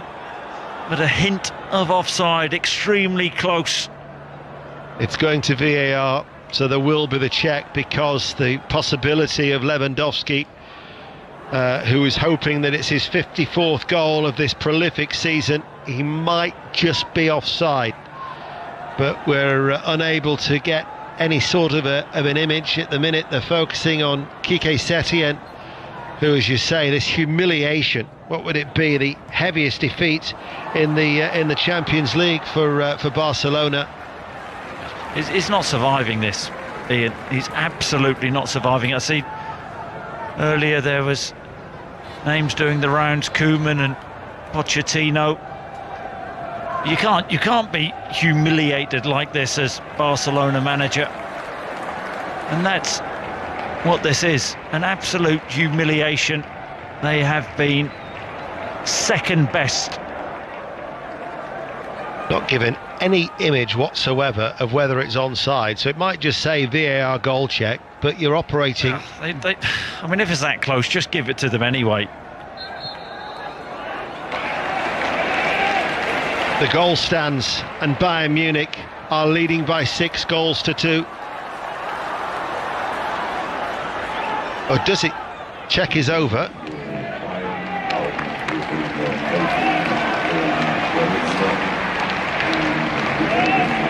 They've made a change in the meantime. Goretzka's come off, Toliso's come on, so the goal does stand. It is 6-2. What a night to forget for Barcelona. I think there was another change as well there, with Toliso's come on for Goretzka, but Lucas Hernandez has come on. A yellow card has just been shown in the direction of Kimmich, so he's been shown the yellow card. He's appealing towards Damir Scamina. Wasn't Goretzka impressive tonight, Ian? Very. Alphonso Davies is the player who's made way for Lucas Hernandez. Gave them that power in midfield. Grunting, Goretzka breaking the play up, doing things simple, getting forward at times, joining the attack.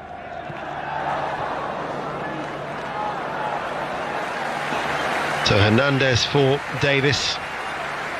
And still more goals in the offing. Muller, Coutinho, oh yes he has. This is getting embarrassing for Barcelona. Bayern Munich have inflicted Barcelona's heaviest defeat in the Champions League, and Bayern Munich are absolutely pulverising them. It is 7-2 to Bayern Munich. What a way to make your entrance into the semi-finals of the Champions League at an absolute canter. And Quique Setien looking to the heavens. He's a goner, he is. Barcelona over the years have produced these sort of displays and dismantled other teams. Now they're on the end of one hell of a beating. And guess who was involved again? The Raumdeuter, Thomas Muller. Lovely pass into Coutinho, off the bench, couple of touches into the corner of the net from 6-7 yards. And this is an absolute rout. The Germans have dismantled Barcelona this evening. Coutinho on the score sheet on loan from Barcelona against Barcelona. 13 goals in 52 appearances in La Liga. Takes him into double figures in his 36th appearance for Bayern Munich. We expected goals, we expected an entertaining game. I don't think there'd be many that would have expected this scoreline of Barcelona 2, Bayern Munich 7. We talked before about winning margins in a quarter-final. Manchester United 7-1 against Roma 06-07, and the biggest winning margin in a European Cup / Champions League quarter-final, Real Madrid 8, Seville 0 in the late 50s. But Bayern Munich have been absolutely scintillating. Yeah, who scored for Real Madrid that night? You know what? Sometimes you learn more when you look it up yourself. Barcelona 2, Bayern Munich 7. Here is Kingsley come. The thing is that the hunger and the desire, they're wanting more goals. There's no let up. They've got a corner kick now from Coutinho, who going back to his goal, his first touch was away from him, and he still had chance to react the quickest to slide it in. Yeah, I mean, this is beyond German efficiency from Bayern Munich. But they just keep going and going. They want to humiliate Barcelona. They are humiliating Barcelona, a great club with brilliant European pedigree. Millions of pounds worth of players out on the pitch, and they are getting an absolute going over. Barcelona have lost just 2 of their last 31 in the Champions League. Well, since they've suffered such defeat, Coutinho could be in again. Oh, he is! Coutinho again. He doesn't celebrate. It's embarrassing for Barcelona. Bayern Munich, out of this world. Breathtaking, scintillating, call it what you will. They are destroying Barcelona. Barcelona 2, Bayern Munich 8. Well, if Quique Setien is manager at Barcelona tomorrow, I will eat my hat. He's not going to last this. All credit to Bayern Munich, but Barcelona, really poor line at the back. They just haven't laid a glove on Bayern Munich. They've given up, and that's totally unacceptable. Too easy. Coutinho ghosts in from the knockdown on the left-hand side from 3 yards, uncontested, pokes the ball into the net. Doesn't want to celebrate. But this is, it's staggering, Ian, to sit and watch this capitulation. That's what it is, a capitulation. Great players, we're just seeing PK on the ball. Where's the leadership on the pitch? Experienced players who have just gone under this evening. There's actually, don't say this very often, but there seems to be a lack of desire from these the so-called professional players. They don't want to run around and tackle. That's been the difference between the two sides. Bayern Munich, great intensity, far greater intensity, have run harder, faster, put pressure on their opponents, haven't let them play. Nothing's been easy. No easy passes out from the back.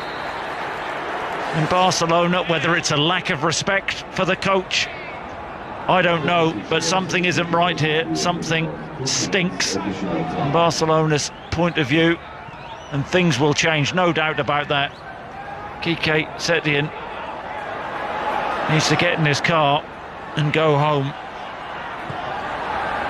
2 minutes of added on time, which we're now into. At Barcelona 2, Bayern Munich 8. If this was a wrestling contest, Barcelona would have been slamming their hand against the canvas in submission a long time ago.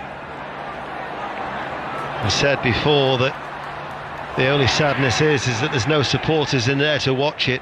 Well, if there were Barcelona supporters now, they would have the white handkerchiefs at the ready. They'd be being waved at the Barcelona players, or certainly in the direction of a beleaguered Quique Setien, the 62-year-old, who looks ashen-faced, the way that his side have collapsed, and Vidal now pushing against Tolisso. The end can't come soon enough for these Barcelona players. What was it, 2008, the last season that they finished empty-handed? He can't do that, Vidal. I can understand he's frustrated, but he just screamed in the referee's face. He's been booked. He'll be lucky to stay on the pitch, carry that on. Vidal shown the yellow card for that open show of dissent. Bayern Munich will take so many plaudits, and they will certainly deserve every single one of them for the way that they have played. But whilst there will be a glowing review for Bayern Munich, there will be a serious inquest for Barcelona. And it will start now on the final whistle, as in the most emphatic of manners, Bayern Munich have booked their place in the semi-finals of the Champions League by destroying Barcelona 8-2. Chris Sutton. Well, Bayern Munich, stunning performance. They've battered, absolutely pummeled this Barcelona team. Celebrations on the pitch from the Bayern Munich players to a man, far too good. Schooled Barcelona they did this evening. Muller outstanding, involved in everything. Goretzka, a monster in the middle of the park, breaking play up, but just too good. I can't, in some respects I feel sorry for Barcelona, but they were so pathetic this evening. They lacked the desire. Bayern Munich were just all over them. Too good. This was emphatic as it could be, and this is why we said before the game who's favourites for the tournament has to be Bayern Munich after tonight's display. Nobody would want to play them in this form. And the worry is there could have actually been more goals as far as Bayern Munich are concerned. I'll just run through you the goal scorers. If I told and described every single one, we'd be here until midnight. Muller after 4 minutes, an Alaba own goal made it 1-1 3 minutes later. There were further goals in the first half. Perisic, Gnabry and Muller again. 4-1 then at half-time. Suarez got a goal back for Barcelona just before the hour, after 57 minutes to be precise. And then Kimmich, Lewandowski and 2 from Coutinho, with a final score in the Estadio de Luz of Barcelona 2, Bayern Munich 8. Chris Sutton, we have just witnessed an absolutely fantastic side flex their muscles. Yep, absolutely. Mullered.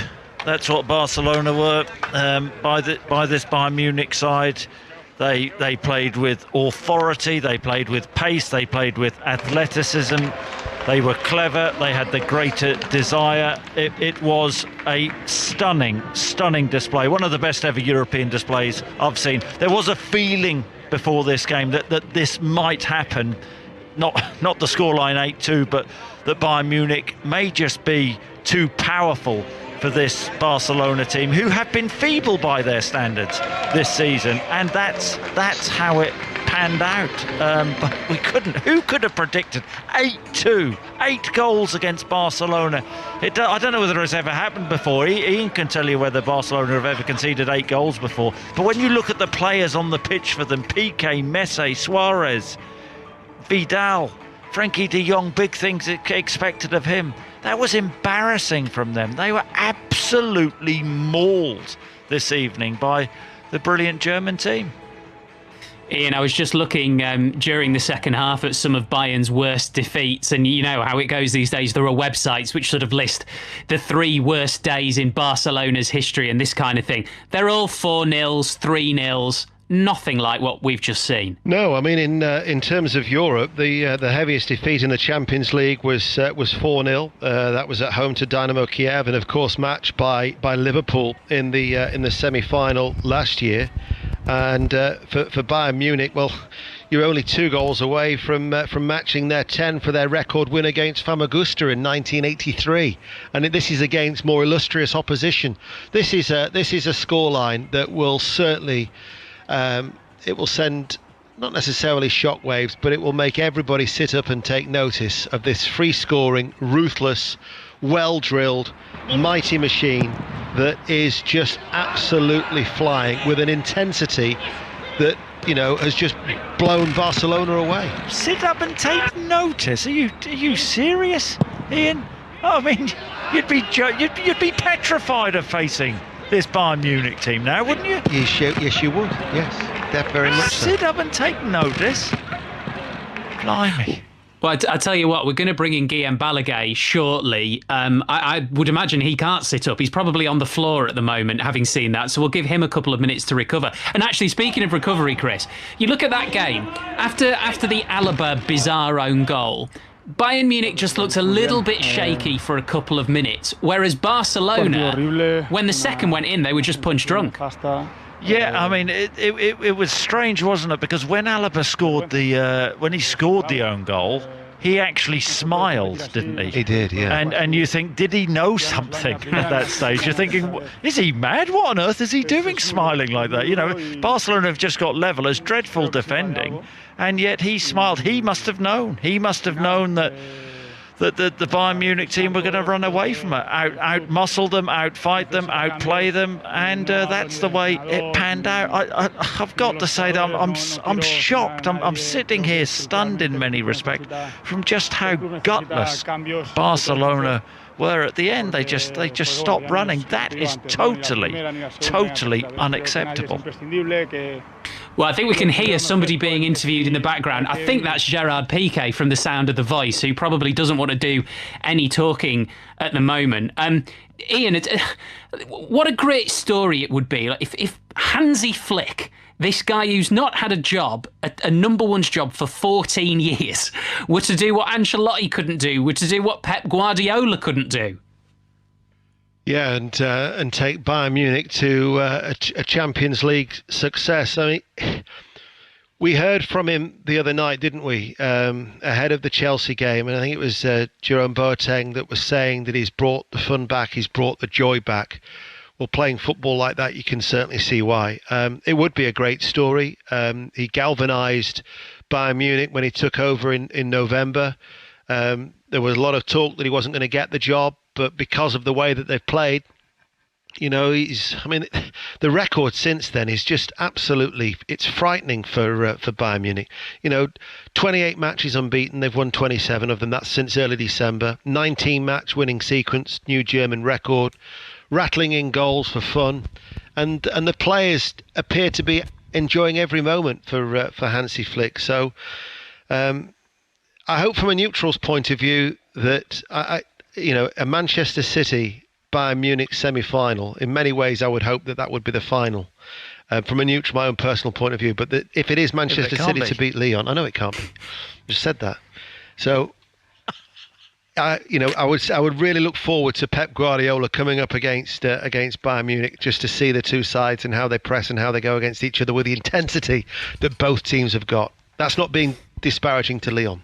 No, not at all. And we're going to talk more about Lyon after the news. We're on till 10:30. The one thing I wanted to say as well, Chris, is that, and I know this is a slightly sort of technical point, but I think it's important. We spoke before the game about how Bayern love to play this high line, and the question was, you come up against Lionel Messi, do you change? They were that confident that they just went, no, this is how we play. Can you cope? Yep, belief in themselves and the way they play, and the manager has to take a lot of credit for that. As it, may have been a surprise when he got the job at first and then worked his way into getting it permanently. But they've grown from strength to strength. There is the intensity with this Bayern Munich team. But the issue was Barcelona didn't have great pace in the team, and Bayern Munich just didn't fear them. It was all about them. They knew physically they were stronger, better, and that's the way the game panned out. They were absolutely fearless. They play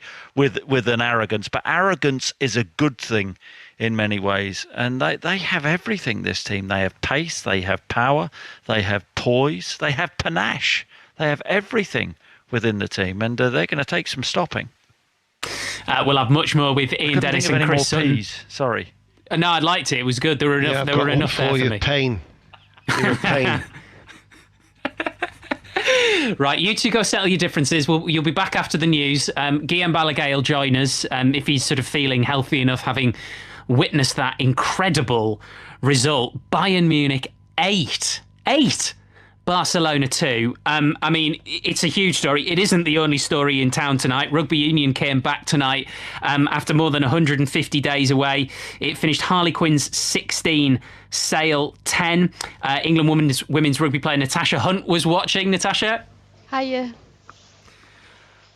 Well, we're sort of recovering here. What was that like? Yeah, it was crazy. To be fair, much more physical than I anticipated for the first game back, and the boys really did put their bodies on the line. Good intensity, 9-0 half-time, 3 penalties from Marcus Smith, and it really was a penalty-ridden game that we thought it might be. But some great play across the board, and 16-10, it was a bit of a nail-biting finish with Sale coming back into it, but Harlequins held on well for the win. Natasha, thank you very much indeed. So just looking at the scores there, that means that Sale got us close to Harlequins tonight, as Barcelona did to Bayern Munich. Again, 8-2, and we're going to have lots more reaction to come. Ronnie O'Sullivan has gone through in the World Snooker Championship. That was a very, very tight affair with Mark Selby at the Crucible in Sheffield. We're going to take a break now and get the latest news on 5 Live, and then we'll be back with more reaction to what we've just seen in Lisbon. Plus, we'll look ahead to Manchester City's Champions League quarter-final against Lyon.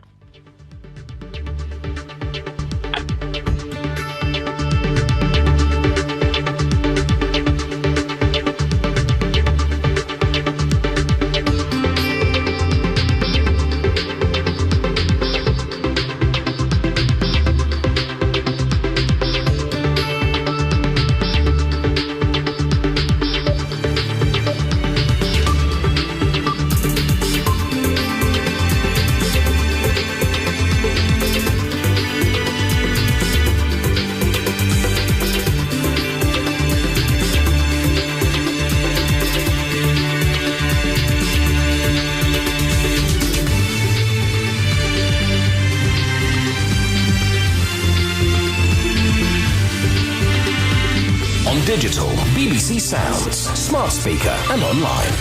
This is BBC Radio 5 Live. BBC News at 10 o'clock, this is Mike Powell.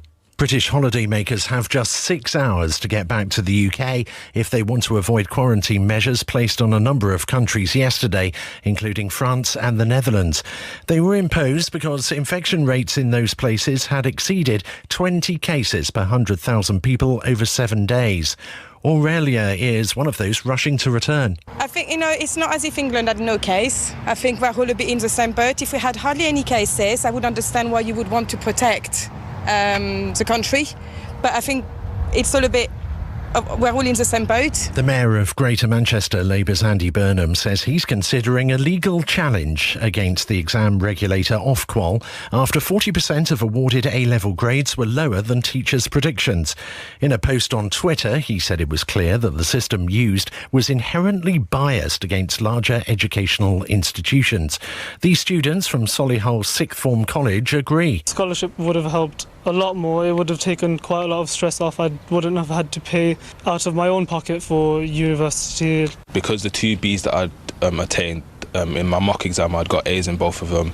So then the college is going to appeal on my behalf and hopefully change those to A's. Fundamentally, it's not fair because if someone gets downgraded, there's no way to know by statistics that that was the right person. Boris Johnson says pupils who are unhappy can sit exams in the autumn.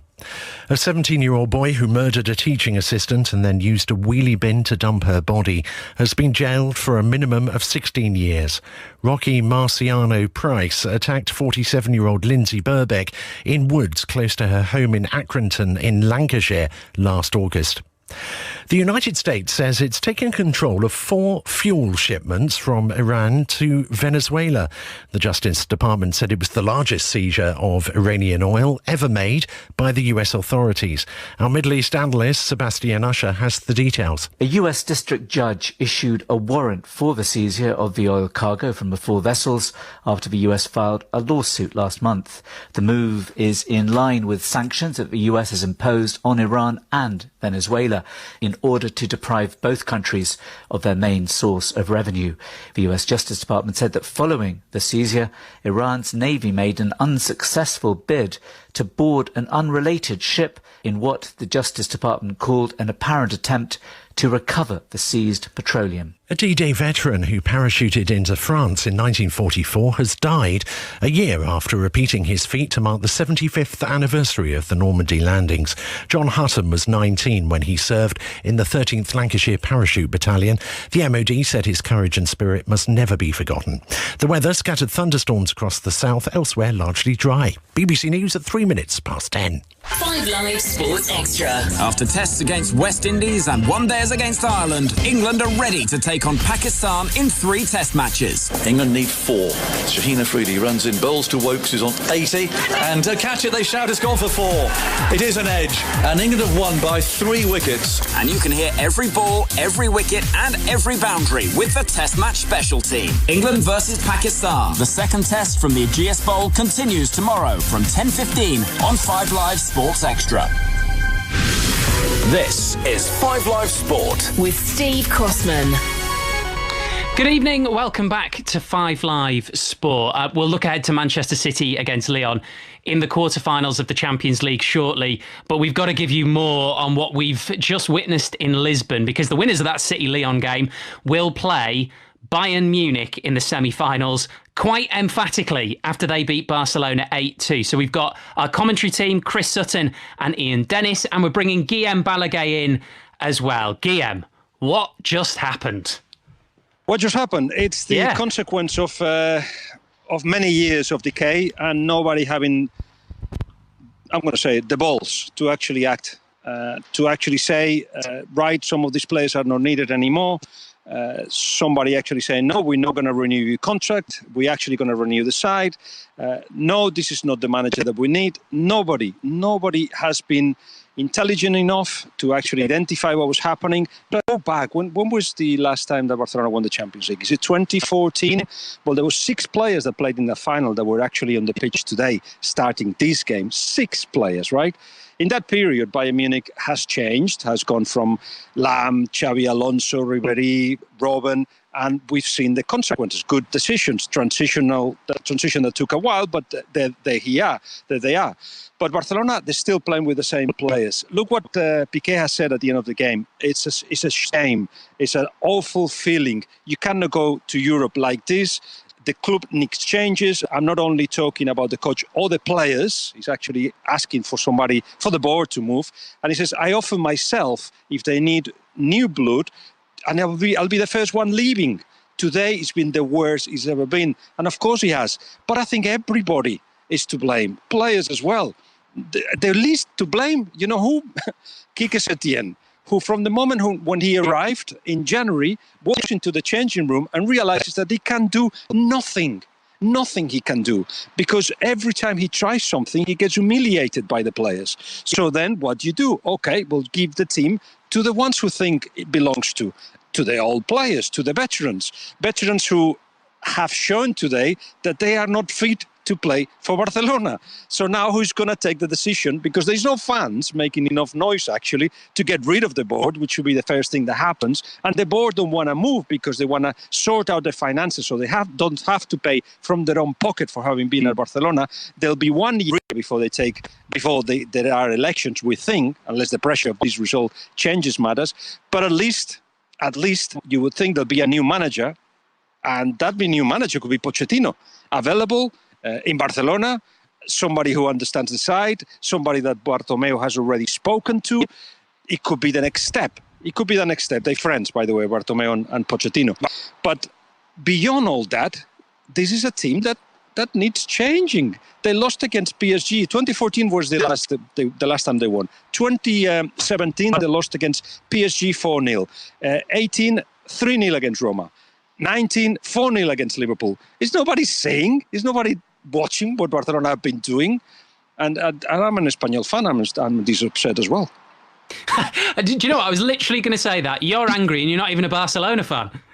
But it's just embarrassing. It's embarrassing that a heritage that changed football, and we have all to agree about this. Barcelona changed football. It was Pep Guardiola, the mixture of Pep Guardiola and Xavi and Iniesta, Messi, everybody knows that. That heritage has been thrown into the bin. There was a time when people should have said, the people that take decisions, they should have said, okay, it's not happening. Should we try something else? But to do that, you have to be not only intelligent and brave, you actually have to have a little bit of a vision. You have to see that the way is going is not the way. And today, to get to today, to actually, for people to realize, the sad thing is, and the complicated thing, we definitely don't have time to explain all this, but the complicated thing is that Bartomeu knows that he has to change things. Everybody inside the club knows. The previous director of football, Pep Segura, Robert, Zubizarreta, they all knew. But why didn't they change? Because Barcelona is so political in so many ways. Because the players run the show.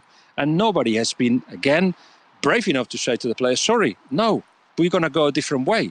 So what Barcelona needs is somebody to say, no, not that way, another way. Well, Pochettino has got the personality to do that. Xavi Hernandez is waiting for his chance. Why doesn't he do it now? He doesn't like the board. Okay, well, then we're going to have to get somebody else, Barcelona is thinking. And it just goes on and on. But really, we should be talking about Bayern Munich, by the way. Don't worry, we've already praised them. Can I ask him a question, Steve? Yeah, of course you can. What do you think will happen, Guillaume? Well, different things. One, the board, as I said earlier, because of the rules within the club, you have to leave. The board has to leave the club without debts, because otherwise they have to pay themselves. The directors have to pay themselves. So they need a year to sort their finances. They need a year to make sure that they don't have to pay anything from their own pocket. And of course, they are thinking of their own pocket and they're thinking of themselves and not so much of what Barcelona needs. But there is a bunch of season ticket holders who are getting together a lot of backing for a vote of no confidence. If that goes ahead, and it needs a lot of people backing it, much more than they got at the moment. But if that goes ahead, it may force early elections. Let's imagine that they are successful, and having seen the humiliation of today, they probably will have a lot of backing. There are elections. Most of the candidates, and we only know one at the moment, Victor Font, that spoke to Steve and myself not so long ago, and who's got Xavi Hernandez, the former player who's now in Qatar, as his manager and almost director of football. They want a new structure. In fact, they wanted Jordi Cruyff as director of football. He's gone to China today. But in any case, Xavi Hernandez comes in, and then he's got to take decisions that involve people that he's played with, from Messi to Luis Suarez to Piqué. But at the moment, whoever comes in, he'll have the authority to actually take those decisions, no? He's going to walk in and says, this A2 has nothing to do with me. And actually what I see is this and this and this happening. What did Pep Guardiola do when he first arrived to Barcelona? Got rid of Ronaldinho, Deco, Mota, eventually Eto'o after 12 months, because he saw that's not the way. Well, Barcelona needs that vision. But I personally think that Quique Setién, who I say is not the one to blame the most, Quique Setién should actually resign tonight. Sorry, I got it wrong. It's not fully my fault. He doesn't need to say that. We'll say it for him. But I'm going. So we'll see if he does that. And then a lot of players like Piqué should have said, look, I retire or I move on or I go somewhere else. But players don't generally do that, do they? But why did he get the job? You said earlier that the players humiliated him, and that was a rumour which I heard. So if he couldn't control the players and they knew that, why give him the job in the first place? They gave him the job because others didn't want it. Who didn't want it? Pochettino didn't want it. Xavi Hernandez did not want it. Koeman did not want it. So they all said no. He was fourth choice. So at that point, they needed to do something because they, again, did not understand what was going on, those decision makers. What was going on is that there was a coach intelligent enough to actually paper over the cracks, and the cracks are 8 goals long. They're massive cracks. And he was trying to just say, okay, a little bit of youthfulness and energy here, but yes, veterans, don't worry, you want to play the big games. And he was just winning the league. He was top of the league. They were in the last 16 of the Champions League. So there was enough there to say, okay, Valverde can continue. Why not? But no, they decided to change because there was a bit of pressure and the president felt it. But I tell you, there was a moment in which it could all have changed in recent times. So after the confinement, they drew against Sevilla, Barcelona. They're 2 points ahead of Real Madrid before the confinement. Drew against Sevilla, which is okay. But then they drew against Celta, giving the initiative to Real Madrid. They go into that changing room at that moment, after the Celta game, and there was an exchange of words that you will not imagine. I've heard the stuff that cannot be reproduced here. And it was big players against the manager, and the manager against big players. And saying the manager, you know what? You've sacked other managers. You can sack me as well. But wouldn't it be better? There's 2 months left of the competition if we actually agree a truce and then just, see what happens in the Champions League. It's 4 games. We could win it. All right, the truce was signed. But you can say today nobody was fighting for him today, for the manager that had no authority whatsoever. This is, by the way, if I'm not mistaken, is it his 3rd game in the Champions League ever in his career? 61 he is. Doesn't have the level to be the manager of Barcelona, but it's not his fault that he was chosen, and it's not fully his fault what's happening here. The issue, one of the issues that Guillem's just outlined, Chris, is that they have presidential elections, but not until next year. Now, as Guillem was saying, there might be fan pressure to move that up, but they've got to do something now, haven't they? They can't wait a year to reset after that. Well, it's an extremely difficult situation because the support, I wouldn't have thought, are going to accept another season of mediocrity. I mean, that just cannot happen. I wouldn't have thought at a club of Barcelona's size, but there are seismic things which need to happen for this team to change and to maybe challenge again next season. But it looks like it's going to be a long process, doesn't it? Is Guillem still with us? Yeah. Hi, Guillem, it's Ian. Can I ask you a question? Chris in the commentary talked before about that the scars still existed for Barcelona, what happened against Liverpool last year in the Champions League. With that in mind and the humiliation of this, how damaging a night do you think this could be and the lasting repercussions going forward for Barcelona? It wasn't just Liverpool, it was Roma as well. Liverpool was mentioned at the hand in hand with Roma. Remember Roma, remember Liverpool. And I think Messi was coming out, it must have been at halftime, and there was a microphone in the tunnel, and you could hear him say, or maybe at the beginning of the game, I think it was at the beginning of the game, and he could hear say, let's not kill ourselves. As in, let's make sure that we come out of here alive, but that we don't do it for ourselves, do it badly for ourselves. Because they had, yes, the scar of Liverpool, but before the scar of Rome. And the scar of Rome really put it down to a result, to a bad night. Then against Liverpool, it was just, remember that Dembélé chance in the Camp Nou that could have given Barcelona perhaps an impossible task to go to Anfield with for Liverpool to turn it around. Well, it didn't happen. It was not a goal. And they put it a little bit down to that, and of course the energy and youthfulness of the English sides. But this is much deeper. I gather from what I'm seeing in social media that the pressure to get rid of Bartomeu now is so huge. The problem is, where are you going to go with that pressure? Unless they march in the streets, there is no games to go to. And Bartomeu is going to go from his office to where he works, and then back to the Camp Nou office, and nobody's going to tell him, look, you have to change this. But as you're all suggesting, this is so huge, so historical, that if there is no turning point and everybody raises their hands, and that means from the captains to the manager to the board, it will be just coward. It will just cowardice not to actually come out and says, lynches, we move on, and for the good of Barcelona, let's allow the voters, the season tickets, to decide what next. That should be the next step. If the pressure is big enough, I can sense that in social media it is now, but it has been for like 2-3 years. Social media it doesn't fully represent the fans of Barcelona. But after this, I just wonder if somehow, perhaps through that vote of confidence, they actually made Bartomeu realize that he's got to go. I mean, is there precedent, Guillem? Like, has an election been brought forward previously because of a time of crisis, or would this be a brand new thing? No. He has been cases where the president felt weak, but at the same time wanted to do a leap forward. Laporta did that and won the elections again, where this was after a vote of no confidence, for instance. There was also the end of the previous regime, pre-Laporta, the Núñez first and Gaspar, two old-fashioned presidents that did well for Barcelona for a while, especially Núñez. And Gaspar did well as vice president of Núñez, but got to a point where the world had moved on. The fans wanted something new.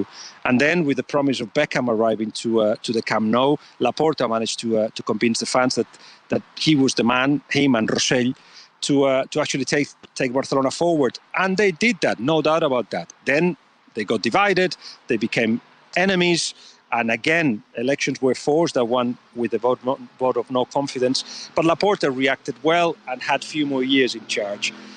So it has happened, it can happen. But you know what helped? A bad defeat and the white handkerchiefs coming out when that, and the whistles. But there's no whistles. There's none of that. So if you want to avoid pressure and say, well, nobody's pushing me out, you can say that.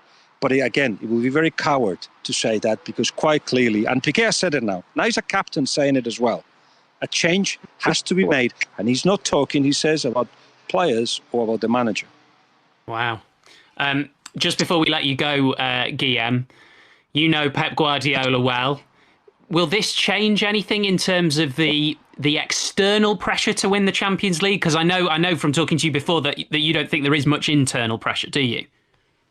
No, the pressure is to actually compete at the highest level. That's what the board have asked Pep Guardiola. And to be honest, you look at this game and you think, who's going to take it off Bayern Munich, really? But in any case, semi-finals is what City want to be regularly, and what Pep Guardiola would like City to be. I wonder what he's feeling about Barcelona today. And no, he doesn't have any intention of going to Barcelona any soon. Not even as a president, he says, but who knows? In any case, now the clear favourites are Bayern Munich. What an exhibition of football at all levels. And Alphonso Davies, what a shame to do that and only being clapped by Guillem Balaguer and a couple of people more that were here, about 300 people. Guillem, always good to talk to you. Thank you very much. Cheers, Steve. That's Guillem Balaguer, Chris Sutton and Ian Dennis.